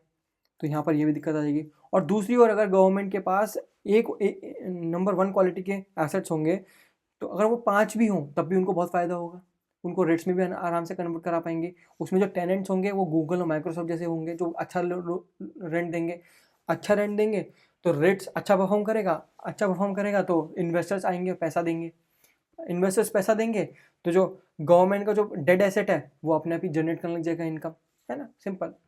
तो ये चीज़ थी, ठीक है, समझा दिया मैंने आपको ये। और अभी क्या current landscape and future outlook क्या है। Since 2019 India's 5 existing rates manage over 176 million square feet with an asset value of 2.35 lakh crore rupees. ये प्रूव करता है कि इंडिया के जो इन्वेस्टर्स हैं लाइक द स्टडी यील्ड, वो रेगुलर पेमेंट चाहते हैं, ठीक है, जो कि रेट्स दे सकता है। अभी न्यू वेव क्या है, अगर ये अच्छी से एग्जीक्यूट हुआ तो सीपीएससी के जो रेट्स हैं वो भी एक मार्केट के अंदर बूम ला सकते हैं, ठीक है। और फिर अगर उनके रेट्स अच्छे होंगे तो इन्वेस्टर्स भी आएंगे उधर, तो उनको फ़ायदा होगा, बस यही है। तो चलो अब अगली न्यूज़ की तरफ चलते हैं। अगली न्यूज़ क्या बोल रही है। RBI draft guidelines on loan recovery curbing harassment and enforcing accountability. तो देखो नॉर्मली क्या होता है कि बैंक होते हैं ना, वो आउटसोर्स करते हैं रिकवरी प्रोसेस को, कि भाई लोन रिकवर करना है तो वो आउटसोर्स करते हैं, थर्ड पार्टी को दे देते हैं। और वहाँ के जो एजेंट हैं, जो रिकवरी एजेंट जिनको बोलते हैं, रिकवरी एजेंट जिनको बोलते हैं, वो रिकवर करते हैं। पर ये बहुत ज़्यादा प्रेशर में रहते हैं भाई, इनको जो है ना रिकवरी टारगेट्स पूरे करने पड़ते हैं। क्योंकि इनको रिकवरी टारगेट्स पूरे करने होते हैं तो ये बहुत एग्रेसिव टैक्टिक्स यूज़ करते हैं। बार बार या तो कॉल करते रहेंगे, एंडलेस कॉल करते रहेंगे, ठीक है, या तो एंडलेस कॉल करेंगे या इंटिमिडेट करेंगे बोरोवर को। और कभी कभी तो बोरोवर के घर पे आ जाएंगे विदाउट एनी नोटिस, बताएंगे नहीं, आ जाएंगे, ठीक है। तो क्योंकि उनको इंसेंटिव भी मिलता है, देखो उनको टारगेट भी मिलता है कि उनको रिकवर करना है, प्लस उनको इंसेंटिव भी मिलता है। अगर मान लो उन्होंने कुछ पर्टिकुलर अमाउंट रिकवर किया, ठीक है, कुछ पर्टिकुलर अमाउंट रिकवर किया तो उसके ऊपर इन लोगों को कुछ इंसेंटिव मिलता है। तो आरबीआई ने बोला कि हम तुम्हारा इंसेंटिव ही ख़त्म कर देते हैं, ठीक है। तो बैंक को बोला कि भाई तुम आज से, मतलब जब से ड्राफ्ट आएगा तब तुम जो है रिकवरी एजेंट को कोई भी सेल्स टाइल टारगेट नहीं दोगे। तो टारगेट वाली बात ख़त्म कर दी। या तो उनको जो है ना कोई इंसेंटिव नहीं दोगे बेस्ड ऑन अमाउंट रिकवर, ठीक है, जितना वो अमाउंट रिकवर करेंगे उन पर कोई भी इंसेंटिव नहीं मिलेगा, मना कर दिया, ठीक है। तो क्योंकि आरबीआई ने बहुत बड़ा प्रेशर रिमूव कर दिया कि रिकवर एट एनी कॉस्ट वाला जो प्रेशर था उसको रिमूव कर दिया ऑन द रिकवरी एजेंट, तो अब रिकवरी एजेंट कुछ हार्श प्रैक्टिस को यूज़ नहीं करेंगे। तो यही हार्श प्रैक्टिस एलिमिनेट हो जाए, यही चाहता है आरबीआई, ठीक है। तो यही न्यूज़ है। हमें पता है कि नो योर कस्टमर वाली एक चीज़ है, ठीक है, लेकिन यहाँ पर क्या है, एक और चीज़ को इंट्रोड्यूस किया, know your agent, mandatory transparency. तो अब बैंक को पहले से ही प्री इन्फॉर्म करना पड़ेगा बोरोवर को कि भाई आपको ये रिकवरी एजेंट, ये पर्टिकुलर रिकवरी एजेंट जो है वो आपको कांटेक्ट करेगा, आपसे बात करेगा, ठीक है, और इस टाइम पे करेगा, इस दिन करेगा, तो ये सब कुछ बताएगा, ठीक है, कि पूरी ट्रांसपेरेंसी रहे बोरोवर के पास। कोई और बंदा तो नहीं आ रहा है, कोई और बंदा तो नहीं है जो रिकवरी एजेंट की तरह से एक्ट कर रहा है ना, ऑथराइज रिकवरी एजेंट है ही नहीं, और उसके बदले हमसे पैसा लेके चला जाएगा, है ना। तो बैंक को इन्फॉर्म करना पड़ेगा सही से, ठीक है। तो उसमें pre notification is mandatory. Bank को पहले से ही बताना पड़ेगा कि एक रिकवरी एजेंट आपको कांटेक्ट करेगा आज इस टाइम पे, है ना, वो रिटर्न में देना पड़ेगा टू बोरोवर, या तो लेटर रिटर्न में, मतलब या तो लेटर की फॉर्म में, एसएमएस की फॉर्म में, या ईमेल की फॉर्म में देना पड़ेगा। कंटेंट ऑफ नोटिस, उसके अंदर क्या है, name of the agent include होना चाहिए, उसकी डिटेल इंक्लूड होनी चाहिए, और वो रिकवरी एजेंट वो as a recovery agent act कर रहा है, वो कौन सा पीरियड है वो भी स्पेसिफाई होना चाहिए उसके अंदर, है ना। अगर कोई उसी उसी दौरान कोई चेंज होता है एजेंट, तो बैंक को जो है, if the bank switches the agency, अगर एजेंट चेंज होता है तो बैंक को इमीडिएटली नोटिफाई करना है बोरोवर को कि भाई तुम्हारा जो है रिकवरी एजेंट चेंज हो रहा है, ठीक है, कि उसको पूरा का पूरा ट्रांसपेरेंसी रहे। पब्लिक लिस्टिंग करनी है उनकी, तो एक बैंक को एक मस्ट डिस्प्ले, इसको डिस्प्ले करना पड़ेगा अप टू डेट लिस्ट किसकी, ऑथराइज रिकवरी एजेंट्स की, ऑन देयर वेबसाइट। तो इससे क्या बोरोवर को पता तो रहे, वो वेरीफाई तो कर ले कि भाई जो पर्सन क्लेम कर रहा है कि वो एक एजेंट है, वो लेजिटिमेट है नहीं है ना, ये पता चल जाएगा इससे। कुछ स्ट्रिक्ट ऑपरेशनल गाइडलाइंस भी बताएंगे। अब जो है कोई भी रिकवरी एजेंट नहीं हो सकता है। एक रिकवरी एजेंट बनने के लिए आपको एक सर्टिफिकेट होल्ड करना पड़ेगा from the Indian institute of banking and finance, IIBF से, है ना। तो इससे क्या है, एक ट्रेंड एजेंट आएगा जो कि असलियत में बैंकिंग कोड्स को जानता होगा, उसके एथिक्स को जानता होगा, सॉफ्ट स्किल रखेगा before interacting with the customer, है ना, इतना इतना कॉम्पिटेंट होगा, ठीक है। उसके अलावा क्या है, surveillance and recording to prevent he said और सी सेड वाला डिस्प्यूट जो होता है, उसने बोला मैंने बोला ऐसा करके जो डिस्प्यूट होता रहता है, आरबीआई ने बोला है कि तुम्हें अब जो है ना एक स्ट्रिक्ट रिकॉर्डिंग कीपिंग करनी पड़ेगी, ठीक है, कॉल रिकॉर्ड होनी चाहिए। तो बैंक इस चीज़ को इंश्योर करेगा कि जितना भी कॉन्टैक्ट्स और कंटेंट और tax on the call discuss हुआ है बाय द एजेंट वो सब रिकॉर्ड हो, ठीक है। तो ये ही शेड और सी शेड वाले बात नहीं आएगी, और कॉल लॉग्स रखे जाएं, एग्जैक्ट टाइम और नंबर ऑफ कॉल कितनी करी हैं वो भी डॉक्यूमेंटेड होनी चाहिए, फाइल्ड होनी चाहिए, है ना। इससे क्या है, this prevent agent from spam calling, bar bar call नहीं करेगा बोरोवर को एट द ऑड आवर्स, कभी कभी 7 बजे की बात करते थे, ऐसे बहुत परेशानी होती थी फिर बोरोवर्स को। एक डिस्प्यूट शील्ड बनाई गई, perhaps the strongest protection for the borrower is this rule. देखो, अगर कोई कस्टमर ने ऑलरेडी एक लॉन्च कर रखा है ग्रीवियंस विद द बैंक, तो बैंक जो है एक रिकवरी एजेंट नहीं सेंड कर सकता until the grievance is resolve, मतलब वो जो कंप्लेन है तब अगर रिजॉल्व नहीं हो रही तब तक एक बैंक जो है रिकवरी एजेंट नहीं भेज सकता टू बोरोवर, ठीक है। इससे क्या है, this stop bank from using recovery agent to bully the customer who has legitimate dispute about the dues। मतलब क्या पता कुछ इनकरेक्ट इंटरेस्ट कैलकुलेशन कर दिया हो, कोई फ्रॉड कर दिया हो, है ना, उसकी वजह से उसने डिस्प्यूट कर रखा है ना, उसने एक फाइल लॉन्च कर रखी है, और फिर जितने टाइम तक वो फाइल लॉक्ड रहेगी और ग्रीवियंस रिजॉल्व नहीं होगा तब तक रिकवरी एजेंट नहीं भेज सकता कोई भी bank, just to bully the customer, ठीक है। तो ये इंपॉर्टेंट चीज़ है। लीगल एंड सीजर प्रोटोकॉल, तो आप सीज कैसे कर सकते हो, कब कर सकते हो, वो चीज़ है। देखो, सीज करना, एक लीगल एक्शन लेना बहुत लास्ट रिजॉर्ट होता है, ठीक है, बैंक के लिए। तो बैंक इमीडिएटली सू नहीं कर सकता है बोरोवर को, ठीक है, उसको अदर रेजोल्यूशन मेथड्स को पहले ट्राई करना है उसके बाद ही। और अगर वो जो पर्टिकुलर चीज़ है वो सब जुडिस केसेस में जा रहा है, मतलब वो जो लोन का डिस्प्यूट है वो कोर्ट के अंदर पहले से है, ऑलरेडी लॉक्ड है, ठीक है, ऑलरेडी एक फाइल लॉन्च कर रखी है, तो इससे क्या है, बैंक को ऐसी जगहों पर थोड़ी कॉशन बरतना है, और टिपिकली रेफरेंट अपने आप को दूर रखना है from sending any recovery agent to, because ये जो मैटर है अंडर जुडिशियली रिव्यू अब है, अब आपको कोई रिकवरी एजेंट नहीं भेजना है अगर कोई लोन डिस्प्यूटेड कोर्ट में चल रहा है। एसेट सीजर का कैसे करना है, taking position of securities like possessing a bike car, वो तभी हो सकता है after giving a due notice in return. आप एकदम सरप्राइज एम्बेश नहीं कर सकते, मतलब आके एकदम कार उठा के ले गए या बाइक उठा के ले गए, वो काम नहीं कर सकते हो आप, है ना। आपको लीगल वे में काम करना पड़ेगा, आपको पहले से एक नोटिस देना पड़ेगा कि बंदा तैयार है, ठीक है, या तो पैसे दे दे, अगर पैसे नहीं देता है तो भाई फिर कार चलेगी, लेकिन एक ड्यू नोटिस के बाद, ऐसे नहीं कि कभी भी आ जाओ। इम्प्लीमेंटेशन टाइमलाइन क्या है, करंट स्टेटस, ये जो गाइडलाइंस है वो ड्राफ्ट है अभी, ठीक है, तो कनेक्ट टू रेगुलेट में जाके हम पब्लिक फीडबैक दे सकते हैं अभी भी। तो पब्लिक फीडबैक कब तक ओपन है, अंटिल March 6 तक, ठीक है, और इसका इम्प्लीमेंटेशन कब तक लाइकली है, 1 जुलाई से ये इम्प्लीमेंट हो जाएगा, ठीक है। तो उसके बाद अगर बैंक ने कभी भी ऑड आवर्स में एक रिकवरी एजेंट को भेजा तो वही बैंक उसके लिए अकाउंटेबल है, ठीक है, एनफोर्सिंग द अकाउंटेबिलिटी। अगली news, SEBI strategic reset February 2026, reducing the compliance cost and addressing the NSDL crisis, National Security Depository Limited, ठीक है। तो इसमें क्या है, एक प्रॉब्लम है, द कोर शिफ्टिंग करना चाहते हैं, cost of regulation as a competitiveness issue.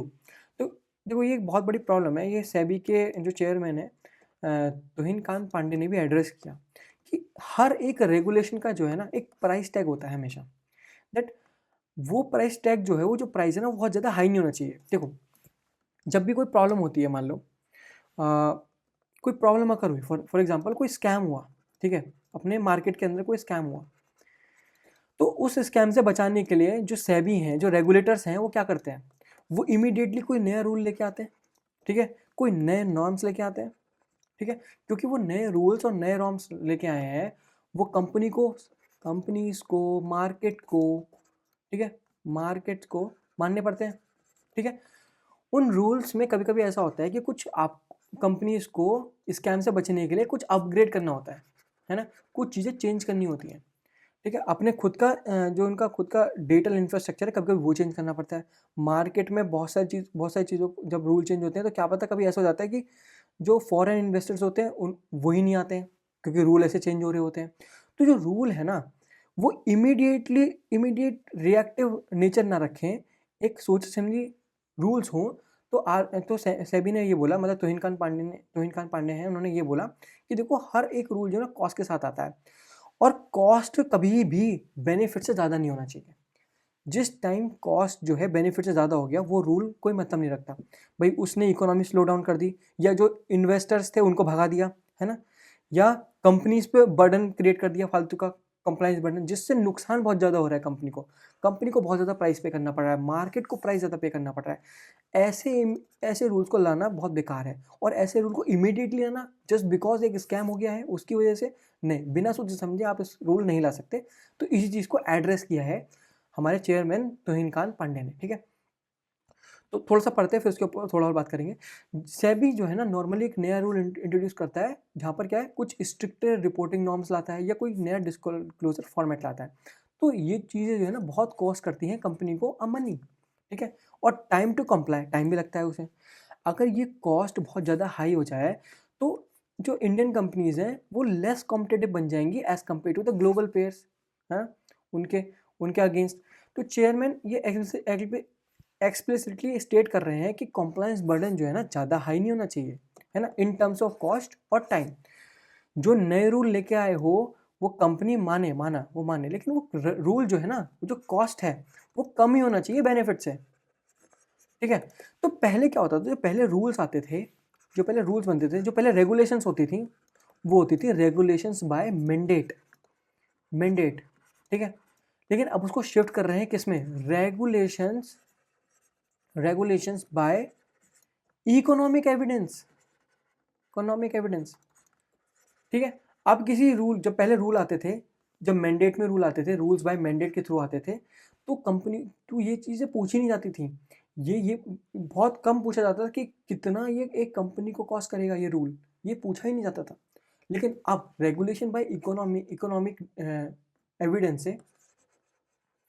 से पता लगा सकते हैं। अब बिफोर इंट्रोड्यूसिंग एनी रूल्स और रेगुलेशंस, सेबी को थोड़ा रुकना पड़ेगा, एक पॉज देना पड़ेगा और कुछ क्वेश्चंस पूछने पड़ेंगे। प्रॉब्लम क्या है, पहले वो देखना पड़ेगा, प्रॉब्लम क्या है। दूसरा ये देखना पड़ेगा क्या कोई इसका अल्टरनेटिव है इस प्रॉब्लम को सॉल्व करने का, without any introducing any another law, another rule, इसका कोई अल्टरनेटिव है, ठीक है। ऐसे क्वेश्चन पूछने पड़ेंगे। प्लस ये पूछना पड़ेगा इसका कोई मेजरेबल बेनिफिट है, ठीक है। ऐसे क्वेश्चन पूछने पड़ेंगे।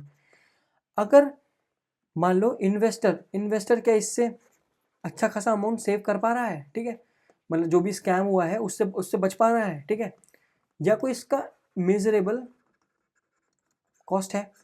भाई जो रूल है वो कंपनी को कंप्लाई तो करना पड़ रहा है, लेकिन कंपनी को बहुत ज़्यादा कॉस्ट हो रहा है इससे, मतलब उसको 50,000 करोड़ रुपए लग रहे हैं उसको रूल को इम्प्लीमेंट करने के लिए। ऐसे रूल का तो कोई फ़ायदा ही नहीं है। तो ये सब चीज़ें पूछेगा अब। तो रेगुलेशन बाय इकोनॉमिक एविडेंस से ये सारे क्वेश्चन पूछे जाएंगे। और फिर अगर इन सब का आंसर के थ्रू ये आता है कि cost is greater than benefit, तो भाई या तो उस रूल को स्क्रैप कर देंगे या उस रूल को मॉडिफाई करके दोबारा लाना पड़ेगा, ठीक है।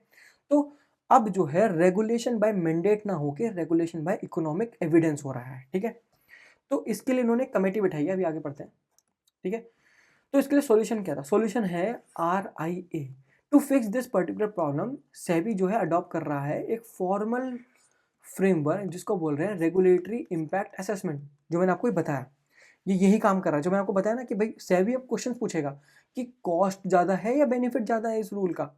अगर कॉस्ट ज़्यादा हुआ बेनिफिट से तो भाई उस रूल को हटा दिया जाएगा, स्क्रैप कर दिया जाएगा, वो नए रूल को दोबारा से मॉडिफाई किया जाएगा। तो before introducing any new law, new rule, SEBI will now legally and mathematically calculate कि उसका कॉस्ट कितना पड़ेगा कंपनीज पे, मार्केट पे, उसके वर्सेस उसके बेनिफिट्स क्या रहेंगे, ठीक है। इसके लिए एक हाई लेवल कमेटी बनाई गई है। हेडेड कौन कर रहा है इसको, चीफ इकोनॉमिस्ट एडवाइजर कर रहे हैं वी अनंता नागेश्वरम, ठीक है। दिस सिग्नल दैट सेबी अब जो है मूव कर रहा है फ्रॉम रेगुलेशन बाय मैंडेट से रेगुलेशन बाय इकोनॉमिक एविडेंस। मैंने आपको बता दिया, ठीक है, ये मैंने आपको समझा दिया पूरा इसका मतलब क्या, ठीक है। भाई ये जो चीज़ है, ये चीज़ क्यों लाई गई, ये अभी सेबी के दिमाग में आया ही क्यों, क्योंकि एक ग्लिच हुआ था, ठीक है। एक ग्लिच हुआ था जिसको बोलते हैं NSDL glitch. The chairman focus on systems and time, ठीक है। तो इसमें क्या है, वो जो सिस्टम और टाइम है was not just a theoretical, it was driven by major operational failure that occur early in the February 2026। तो क्या हुआ था देखो, अब मैं आपको वो प्रॉब्लम बताता हूँ, प्रॉब्लम क्या हुई थी। देखो दो दो डिपॉजिटरी होती है हमारी, है ना। एक NSDL है, ठीक है, नेशनल सिक्योरिटी डिपॉजिटरी लिमिटेड, ठीक है। एक है CDSL, ठीक है। इसको बोलते हैं सेंट्रल डिपॉजिटरी सर्विस लिमिटेड, ठीक है। यहाँ पर सिक्योरिटी होता है, यहाँ पर सर्विस होता है, ठीक है। तो ये दो रिपॉजिटरीज हैं जहाँ पर आपका जो है शेयर्स इलेक्ट्रॉनिकली फॉर्मेट में रखे रहते हैं, ठीक है। तो एक ट्रांसफर टाइप की चीज़ होती है, देखो एक ट्रांसफर मैकेनिज्म होता है, वो एक बार ट्रांसफर मैकेनिज्म समझने की कोशिश करते हैं। जब आप एक शेयर को बाय करना चाहेंगे, शेयर बाय करना चाहेंगे, ठीक है, तो ऐसी पॉसिबिलिटी हो सकती है कि आपका अकाउंट जो है, आपका जो अकाउंट है डीमैट अकाउंट जो है वो हो सकता है NSDL के अंदर, ठीक है, इस डिपॉजिटरी में हो सकता है। लेकिन जो सेलर के पास शेयर है, जो सेलर के पास शेयर्स हैं, वो मे बी CDSL के अंदर हो सकते हैं, इस डिपॉजिटरी के अंदर होंगे, ठीक है। ये दोनों पॉसिबिलिटी हैं। तो जब जब आप बाय कर रहे होते हो, तो ये जो शेयर है, जो सेलर का शेयर है, ये CDSL से NSDL के अंदर जाता है, फिर आपके अकाउंट में आता है, ठीक है। तो इस शेयर ट्रांसफर को जब ये शेयर मूव करता है फ्रॉम CDSL और टू NSDL या वाइस वर्सा, तो इस ट्रांसफर को बोलते हैं डिपॉजिटरी इंटर डिपॉजिटरी ट्रांसफर, ठीक है। इसको बोलते हैं इंटर डिपॉजिटरी ट्रांसफर। तो प्रॉब्लम आ गई थी इस लिंक के अंदर, ठीक है, इस लिंक के अंदर प्रॉब्लम आ गई थी। तो ये जो ब्रिज है, ये जो CDSL से NSDL का जो ब्रिज है, ये यहाँ पर नेटवर्क इनस्टेबिलिटी क्रिएट हो गई थी, जिसकी वजह से सिस्टम फेल हो गया था। तो अब ना ही पे इन हो पा रहे थे। पे इन का मतलब क्या होता है, taking the share from the seller, taking the share from seller, ये पे इन होता है, इसको पे इन बोलते हैं। ये हो नहीं पा रहा था, और पे आउट नहीं हो पा रहा था, ठीक है। पे आउट क्या होता है, giving the share to buyers, ये दोनों चीज़ें नहीं हो पा रही थी, ठीक है, क्योंकि ये लिंक टूट गया था, ठीक है। और इसकी वजह से कुछ प्रॉब्लम क्रिएट हुई, तो अभी पढ़ लेते हैं, ठीक है। तो देयर वॉज अ ग्लिच, मैंने बोला कि ग्लिच था इंटर डिपॉजिटरी ट्रांसफर में, ठीक है, ट्रांसफर सिस्टम के अंदर एट NSDL, ठीक है। यहाँ पर NSDL से जो CDSL का लिंक था वो टूट गया था, ठीक है।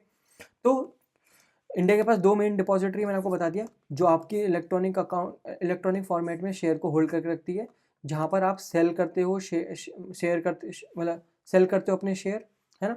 और जब सेल करते हो तो इन दोनों के बीच में शेयर जो है ना मूव करता है, ठीक है, वो मैंने आपको बता दिया कैसे मूव करता है, ठीक है। तो यहाँ प्रॉब्लम आई थी। तो इसकी वजह से क्या हुआ, because of this particular link failure, investor जिन्होंने बॉट कर रखे थे share found that the share was not actually credited, क्योंकि वो लिंक नहीं हुआ। तो जो यहाँ का जो शेयर था, CDSL का शेयर था, वो यहाँ पर ट्रांसफर ही नहीं हुआ आपके अकाउंट के अंदर, ठीक है, उस अकाउंट में आया ही नहीं। तो उन्होंने ये देखा कि भाई जो उन्होंने शेयर खरीद रखा है वो तो आया ही नहीं उनके डीमेट अकाउंट में ऑन टाइम, ठीक है। तो दिस कॉज पैनिक, वो एक पैनिक, उसने पैनिक क्रिएट कर दिया, because without the share in their account, अभी उनके अकाउंट के अंदर शेयर नहीं है, अब अगर वो बेचना चाहे तो बेचेंगे कैसे। तो इसकी वजह से एक प्रोसेस होती है वो ब्लॉक हो गई, जिसको बोलते हैं BTST, buy today sell tomorrow. तो ये एक बार ये पढ़ लेते हैं क्या चीज़ है बाय टुडे सेल टुमारो। तो बाय टुडे सेल टुमारो जैसे नाम है वैसे ही है, मतलब आज आप खरीदते हो, today you by the share, आपने बाय कर लिया शेयर ऑफ टाटा मोटर्स, ठीक है। अभी ये टाटा मोटर के जो शेयर है वो आज तो आएंगे नहीं, ठीक है, T+1 डेज लगते हैं ट्रांजेक्शन में, है ना, ट्रांजेक्शन सेटलमेंट होने में, मतलब सेटलमेंट टाइम है ये, ठीक है। T+1 डे लगता है, मतलब अगले दिन आएंगे टुमारो। तो टुमारो आएंगे तो आप टुमारो ही बेच पाओगे, ठीक है। तो अब अभी टुमारो पे, मतलब यहाँ, मतलब इसको ये समझ लीजिए ट्यूसडे है, ट्यूसडे में, और ये वेडनेसडे है। तो जो हमारे इन्वेस्टर्स थे, जो ट्रेडर्स थे, या ट्रेडर्स बोल लो, वो टुमारो का वेट किया उन्होंने, ठीक है। टुमारो उनके पास आए ही नहीं वो, because of the broken NSDL, ठीक है, ब्रोकन NSDL की वजह से आए नहीं, वो लिंक जो टूट गया तो उसकी वजह से आए नहीं, अगले दिन आए नहीं यहाँ पर। तो जब ये टुमारो मतलब वेडनेसडे को ये ट्रेडर्स बेचने गए ना अपना शेयर, तो वो बिके ही नहीं। वहाँ सिस्टम की तरफ से एक एरर आने लग गया कि आपके पास तो ये शेयर ही नहीं है, ठीक है, जिसकी वजह से पैनिक क्रिएट हो गया। और फिर जो लोगों का पैसा है ना, नॉर्मली कितने दिन तक भाई T+1 यहाँ पर तो वो बेच देते थे ना 3 दिन के लिए, 3 डेज के लिए, 3 डेज के लिए क्या हो गया, ब्लॉक हो गया, एक आइडल मनी हो गया, ठीक है। ट्रेडर्स के लिए 3 दिन के लिए पैसा उनका ब्लॉक हो गया इसकी वजह से। जब तक वो NSDL और CDSL का लिंक वापस नहीं जुड़ा तब तक इनका पैसा लिम्बो में पड़ा रहा। लिम्बो मतलब मतलब एक आइसोलेशन में पड़ा रहा, ठीक है। तो फिर 3 दिन बाद जाके ये सही हुआ। तो उसमें क्या है, बहुत लोग अपना प्रॉफिट बुक नहीं कर पाए, ठीक है। तो ये प्रॉब्लम किस वजह से है, ये प्रॉब्लम असल में जब इन्वेस्टिगेशन टाइप ऑफ हुई तो जो हमारे चेयरमैन है उन्होंने ये बताया कि वल्नरेबिलिटी कहाँ थी, लेगेसी सॉफ्टवेयर में थी, पुराने सॉफ्टवेयर्स में थी। तो पुराने सॉफ्टवेयर का दिक्कत यही था कि पुराने सॉफ्टवेयर 20-30 साल पुराने कोड पे लिखे गए थे, ठीक है। और लोगों ने, इंजीनियर ने पैच वर्क कर रखा है उस पर, मतलब पुराने कोड पे नई लेयरिंग, नए टेक्नोलॉजी को डाल रखा है, लेयर कर रखा है, जिसकी वजह से क्या है, बहुत ज़्यादा कोड एक ब्रोकन कोड की तरह बन गया था। तो कोड जब ब्रोकन कोड या ओल्ड सॉफ्टवेयर हो गया था, जिसकी वजह से वो लोड ही नहीं उठा पाया जो नए लोग, क्योंकि जब मार्केट बढ़ता है, जब मार्केट एक्सपेंड होता है तो ट्रांजैक्शन वॉल्यूम भी तो बढ़ती हैं। और हमारा जो सर्वर था, मतलब जो NDLS और CDSL का जो लिंक था वो टूट गया बिकॉज ऑफ ओवरफ्लो, ठीक है। तो यहाँ से ही चेयरमैन को ये समझ आया कि यार ये लेगेसी सॉफ्टवेयर को अपग्रेड करने की ज़रूरत है। तो यहाँ से देखो अब आया वो गेम, क्योंकि लेगेसी सॉफ्टवेयर को अपग्रेड करने की ज़रूरत है तो you have to introduce the new rules, because आप न्यू रूल्स को अपडेट करोगे तो आपको क्या एनालिसिस करना पड़ेगा कि cost is greater than benefit और benefit is greater than cost. अगर cost is greater than benefit है तो क्या तुम लेगेसी सॉफ्टवेयर को अपडेट करोगे, नहीं करोगे फिर।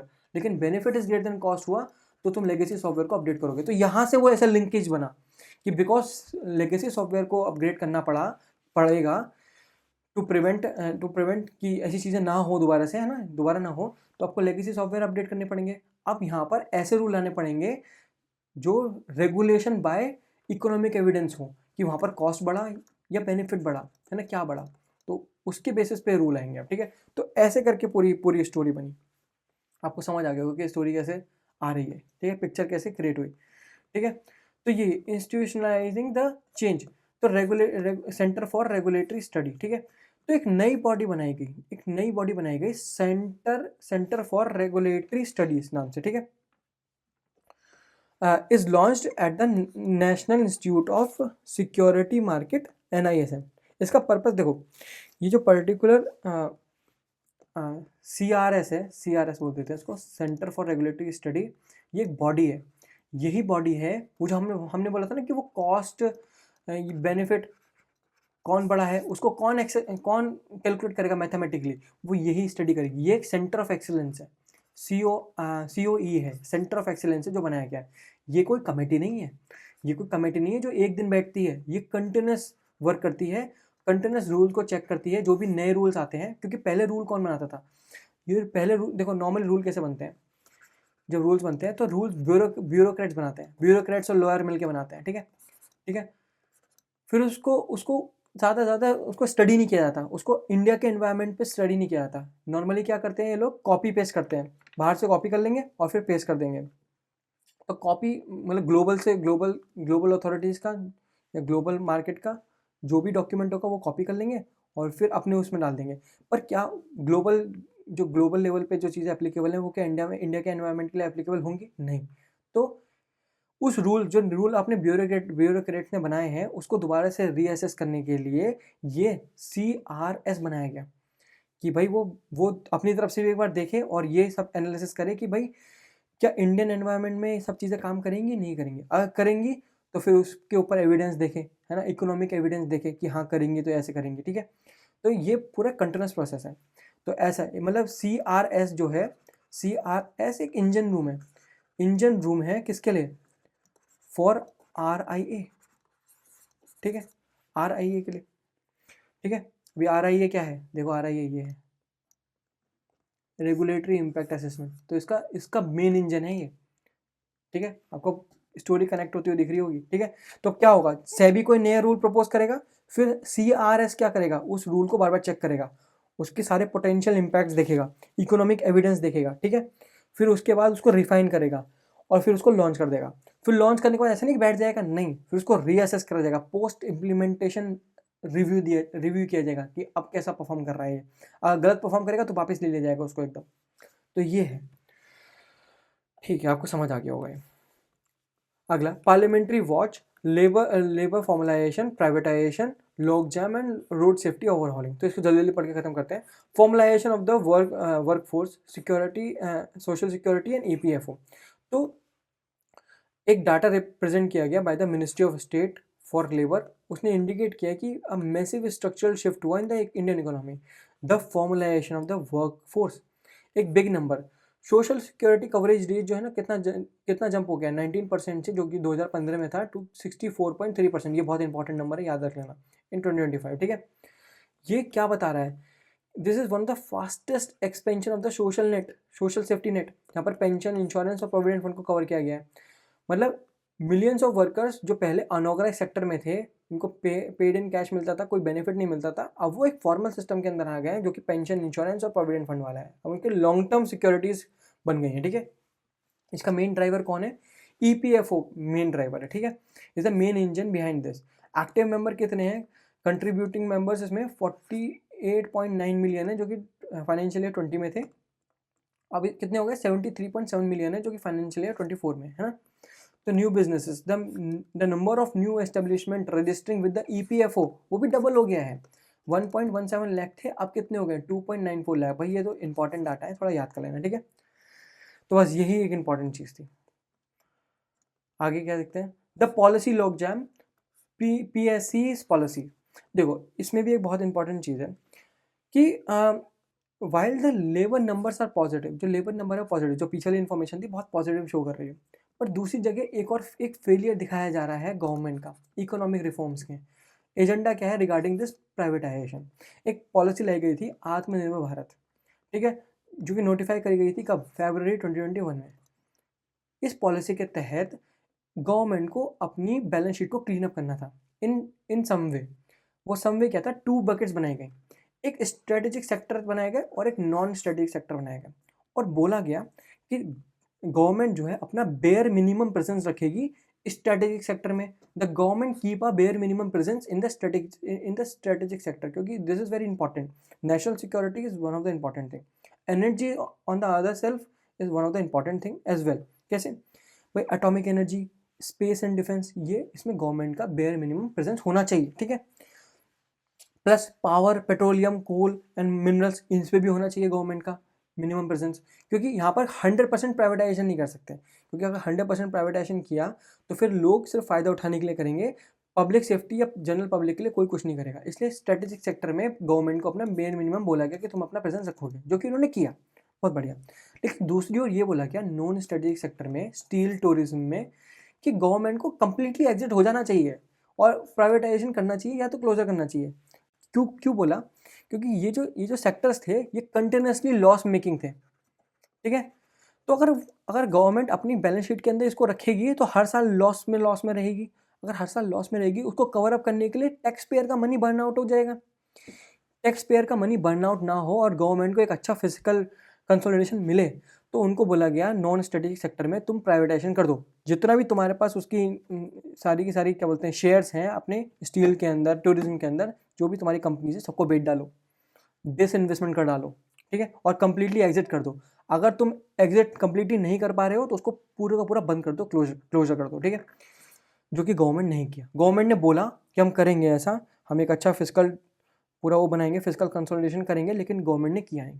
गवर्नमेंट अभी तक नहीं कर पाई है उसको, ठीक है। और गवर्नमेंट स्टिल अपनी बैलेंस शीट में लेके बैठी है इसको और लॉस मेकिंग कर रही है अभी भी, जिसकी वजह से हमारा जो टैक्स पेयर का मनी है वो बर्न आउट हो रहा है। प्लस इसके पीछे कुछ क्या रीज़न हो सकते हैं क्यों नहीं किया? देखो कुछ ब्यूरोक्रेटिक हेजिटेशन भी होती है, ठीक है, उसकी वजह से भी हो सकते हैं। कुछ पॉलिटिकल प्रेशर और पॉलिटिकल रेजिस्टेंस भी होता है जिसकी वजह से ऐसा होता है। और कुछ लैंड इश्यूज भी होते हैं जिसकी वजह से ऐसी पॉसिबिलिटी होती है, ठीक है। अच्छा कुछ और प्रॉब्लम्स क्या हैं भाई? फिजिकल प्रूडेंस बहुत कॉम्प्रोमाइज़ होगा, ठीक है। तुमने बोला कि तुम ये जो तुम्हारे जो रिसोर्सेज हैं तुम इनको बेच के प्राइवेटाइजेशन करने के बाद तुम जो पैसा लाओगे उसको रिसोर्स रीएलोकेट करोगे। मतलब जब तुम स्टील और टूरिज्म से निकल पाओगे तभी तो तुम ग्रीन एनर्जीज और सेमीकंडक्टर वाली जैसी जैसे सेक्टर में जा पाओगे, है ना। तो ये नहीं कर पाओगे तुम फिर, है ना। तो ये करने के लिए तुम्हें ऐसा करना पड़ेगा, और तुम फालतू में कॉस्ट टैक्स पेयर का मनी भी बर्न कर रहे हो इससे। तो वो चीज़ों को रेफरेंस कराया गया और ये बहुत बड़ा फेलियर दिखाया गया गवर्नमेंट का। एक और चीज़ डिस्कस करी, नितिन गडकरी जो है हमारे ट्रांसपोर्ट मिनिस्टर, उन्होंने कुछ नए नए रूल्स बताए, कुछ एक फ्यूचरिस्टिक रोड मैप दिखाने की कोशिश करी फॉर द रोड सेफ्टी, ठीक है, मीडियम और हैवी ड्यूटी व्हीकल्स के लिए, जिसमें ट्रक और बसेस के बारे में बात करी गई। क्या बोला गया, एडवांस ड्राइवर्स असिस्टेंट सिस्टम बनाया जाए। वो क्या होता है भाई, अक्टूबर 1 2027 तक तुम्हें इन बस और ट्रक्स के अंदर एडवांस इमरजेंसी ब्रेकिंग सिस्टम लगा दिया जाए, AEBS लगा दिया जाए, जिससे ऑटोमेटिक ब्रेकिंग अप्लाई हो जाए अगर कोई सेंसर जो है कोलिजन डिटेक्ट करता है, ठीक है, और कार अपने आप ही बंद हो जाए। ऐसी चीज़ अपग्रेड करनी पड़ेंगी, ठीक है, just for the safety purpose. Blind spot information system को भी इनकॉर्पोरेट करना पड़ेगा इन मशीन्स में, ट्रक्स के अंदर, बसेस के अंदर, बाय Jan 1 2028। बाकी सारे देखो Jan 1 2028 के हैं। मूविंग ऑफ इन्फॉर्मेशन सिस्टम, इसको भी इंटीग्रेट करना पड़ेगा। ड्राइवर ड्राउजीनेस डिटेक्शन भी डालनी पड़ेगी कि अगर बंदा सो जाए तो एकदम अलर्ट जनरेट हो जाए, है ना, या अगर फटीक हो जाए तो भाई गाड़ी रुक जाए वैसे ऐसा होना नहीं चाहिए, ठीक है। अगली न्यूज़ पे करते हैं, ठीक है। तो ये आज की लास्ट न्यूज़ है, NITI Aayog tax services blueprint, diversification, AI pivot and global expansion. तो देखो ये जो पर्टिकुलर रिपोर्ट है लॉन्च, इसका नाम तो हम आगे देखेंगे, अभी थोड़ा पढ़ लेते हैं, ठीक है। नीति आयोग ने एक ब्लूप्रिंट, एक strategic blueprint kind of report launch करी है, जिसका एम क्या है, कंप्लीट ओवरहॉलिंग करना इंडिया की approach to the exporting technology services, ठीक है। This comes as a time when जो AI है is threatening the traditional outsourcing model that build the India का IT जाइंट। तो यहाँ पर ये बोल रहे हैं कि नॉर्मली क्या होता है, देखो इंडिया की IT जाइंट को जो है ना क्लाइंट्स मिलते हैं बाहर से, और जनरली क्लाइंट्स कहाँ से होते हैं, US से होते हैं, USA से होते हैं। इसके थ्रू हमारे जो बंदे होते हैं, हमारे यहाँ के जो IT पर्सनस होते हैं, ठीक है, जो पीपल होते हैं, उनको उनको जॉब मिलती है, काइंड ऑफ, है ना, जॉब मिलती है, और IT बिजनेस हमारा बूम पे रहता है, इसलिए ऐसे हम सर्विस देते हैं। वो क्लाइंट कहाँ से आते हैं, US से आते हैं, USA से आते हैं। अभी इस रिपोर्ट में क्या बताया गया कि नॉर्मली क्या है, US से और USA से क्लाइंट आते हैं, ठीक है। इस ब्लूप्रिंट में ये बोला गया कि ऐसा ना करें कि हम एक कमेटी बनाएं, ठीक है, या एक डेलीगेशन बनाएं, वो जाए बाहर देशों में, अप्रोच करे, हंटर अप्रोच लगाए। हंटर अप्रोच के बारे में यहाँ बात किया है, हंट करे और ऐसी कंट्रीज़ को हंट करे जो हमारी सर्विसेज लेना चाहती हैं, और हमें पता है कि हमारी जो वाली सर्विसेज है, IT सर्विसेज हैं, बहुत कॉम्पिटेंट हैं, बहुत अच्छी हैं, हम वर्ल्ड में बहुत बड़े IT सर्विस प्रोवाइडर्स हैं, है ना।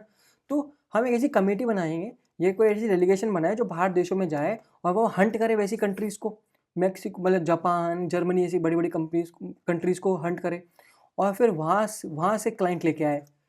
तो वजह है कि हम यहाँ पर ऐसे रुके रहें कि हम क्लाइंट के आने का इंतज़ार करें, ऐसा ना करते हुए हम पहले ही एक कमेटी बनाएं जो हंट करे दूसरे कंट्री में जाके, और वहाँ से क्लाइंट को घसीट के लेके आए, ठीक है, समझ लो ना, ऐसे करें, घसीट का मतलब पकड़ के लेके नहीं आएंगे, मतलब हाँ, उनको बोलेंगे कि भाई आप यहाँ पर आओ, हमारे यहाँ पर बहुत अच्छी सर्विसेज देते हैं हम, ऐसे करके, ठीक है। तो the core strategy is Hunter mode for the new market. For decades जो इंडिया का IT सिस्टम है, पूरा IT सेक्टर है, वो हैवीली रिलाइड है US और UK के मार्केट से। पर नीति आयोग बोल रहा है कि तुम एक प्रोएक्टिव अप्रोच लो, जिसको बोलते हैं hunter approach, to diversify into the non English speaking but tech hungry economies, ठीक है, जैसे जापान हो गया, वेस्ट एशिया हो गया, मिडल ईस्ट, ये जर्मनी हो गया, ठीक है। यही क्यों कंट्रीज, जर्मनी और जापान जो है एक मैन्युफैक्चरिंग पावर हाउस है, जो कि ऑटो और इंजीनियरिंग में काम बहुत कर रहे हैं, और वो चाहते हैं, वो दे आर डेस्परेट दैट कि वो अपने सॉफ्टवेयर इंटीग्रेशन कर पाएँ, IoT कर पाएँ, बट वहाँ पर जो है यंग सॉफ्टवेयर वर्कर्स का टैलेंट नहीं है, कम है, पर इंडिया के पास है, इंडिया लैक नहीं करता वो चीज़, है ना। तो इंडिया वो सर्विसेज प्रोवाइड करा सकता है ना। तो West Asia is aggressively diversifying away from the oil into the tech and smart cities, Neom in South Arabia, ठीक है। तो इसलिए हम वहाँ पर ऐसी कंट्रीज में जाके हंट करें जो हमारी सर्विसेज लेना चाहते हैं। तो टेक सर्विस ट्रेड मिशन, तो instead of waiting for the client, सिर्फ हम क्लाइंट के लिए वेट करें just to come to India, ये तो गवर्नमेंट एक ऐसी डेलीगेशन बनाए ऑफ इंडियन टेक कंपनीज जो बाहर कंट्री में जाएँ और वहाँ पर अपने सॉल्यूशंस को पिच करें और वहाँ से क्लाइंट उठा के लेके आएँ, है ना, खुद ही लेके आएँ क्लाइंट। तो branding the little guy. Currently जो है ग्लोबल क्लाइंट कौन से हैं? बिग 5 क्लाइंट्स हैं, TCS, Infosys, Wipro, but they don't know the thousands of innovative Indian startups, ठीक है? तो उनको भी ब्रांड किया जाए, यूनिफाई किया जाए उनको, कि उनको भी एक टेक सपोर्ट प्रोवाइड किया जाए कि भाई ये छोटे स्मॉल इंडियन AI फर्म्स हैं, ये भी अपने आप में अप्रोच कर पाए एक जर्मन कार मेकर्स को, और गवर्नमेंट उसमें हेल्प करे, गवर्नमेंट बैक करे, गवर्नमेंट ब्रांडिंग एश्योरेंस दे, बोले कि भाई ये क्लाइंट सही है, क्रेडिबल है। मतलब क्लाइंट को ऐसा बोले कि फर्म जो है, जो हमारी फर्म है, जो छोटा स्मॉल इंडियन AI फर्म है, ये क्रेडिबल है और कैपेबल है, कर लेगी काम, ठीक है। दूसरी ओर मार्केट एक्सेस फैसिलिटेशन सेल, एक डेडिकेटेड गवर्नमेंट बॉडी बनाए that will hold the hand of this specialist player, ठीक है, उनको हेल्प करें to navigate the complex regulations, language barriers और business culture in the foreign market, ठीक है। द AI डू और डाई वार्निंग, ठीक है। The report title India's technology service reimagination ahead, ये इशू करती है आ स्टार्क वार्निंग कि जो ओल्ड मॉडल हैं वो डाई हो रहे हैं, ठीक है। ट्रेडिशनल IT सर्विसेज जिसमें maintenance, call centres, basic coding है, ये अब खत्म हो रहे हैं। ये जो AI है, जनरेटिव AI है, जो ऑटोमेशन है, वो उसको ख़त्म कर रहा है। तो अगर इंडिया पिवट नहीं होता है टूवर्ड्स AI, तो इंडिया में कितनी जॉब लॉस हो सकती हैं? 1.5 मिलियन जॉब लॉस हो सकती हैं। और इंडिया, पता है इंडिया क्या बन जाएगा? Back office of the world. तो रिपोर्ट जो है इस चीज़ को कॉल कर रही है और बोल रही है ये क्रिटिकल इन्फ्लेक्शन पॉइंट है। इन्फ्लेक्शन पॉइंट मतलब चेंजिंग पॉइंट, टर्निंग पॉइंट, ठीक है। द अपॉर्चुनिटी, इंडिया के पास अनपैरेलल्ड डाटा एंडोमेंट्स हैं, ठीक है। तो मैसिव अमाउंट ऑफ डाटा है generated by the billion people, ठीक है। तो कुछ ऐसे AI, मतलब इन द AI वर्ल्ड, ये डाटा जो है एक न्यू ऑयल है, मतलब डाटा एक करेंसी की तरह वर्क करता है, ठीक है। तो रिपोर्ट अर्ज कर रही है इंडिया को कि वो इस डाटा को यूज़ करें और एक ऐसा AI प्रोडक्ट बनाए, एक ऐसा सॉल्यूशन बनाए जो सच में हेल्प करे चीज़ों में, है ना। AI मॉडल्स बनाने की कोशिश करें उन चीज़ों को यूज़ करके, सिर्फ चीप लेबर नहीं प्रोवाइड करें, सिर्फ चीप लेबर ही सेल ना करे दूसरे वर्ल्ड में, है ना। सिर्फ हमें बैक ऑफिस नहीं बन के रहना है, हमें फ्रंट फुट पे आके खेलना है। हमें AI में पिवट करना है अपने आप को।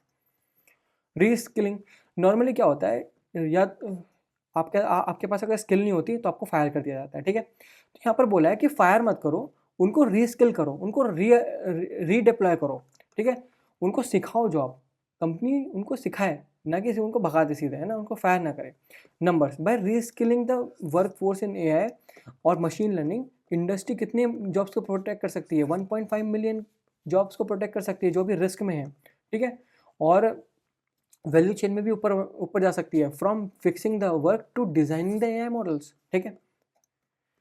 इसमें मिनिस्ट्री का मैसेज क्या है? जो पीयूष गोयल है, कॉमर्स मिनिस्टर हैं, ये use the launch to calm stock market jitters, ठीक है। तो इसमें कॉन्टेक्स्ट क्या है? IT stock have been volatile due to the fear that AI जो है बहुत ज़्यादा रिड्यूस कर देगा द नीड फॉर आउटसोर्सिंग, ठीक है, जो पॉसिबिलिटी है। पर स्टेटमेंट क्या है गोयल साहब के द्वारा, कि उन्होंने इन्वेस्टर्स को अर्ज किया है to pick up IT stock and have faith, declaring that sector जो है कभी मरेगा नहीं, will never die, but this was a clear attempt to boost the market sentiment and signal government backing for the sector's transformation, कि government भी help करे, और ये जो एक बहुत बड़ा अटेम्प्ट है to boost the market sentiment, ठीक है। बस इतना ही है। तो आज की वीडियो में इतना ही। अगर आपको वीडियो पसंद आई हो तो वीडियो को लाइक कर देना, चैनल को सब्सक्राइब कर देना और अपने दोस्तों में भी शेयर करना कि मेरा चैनल भी ग्रो करे, है ना। Thank you.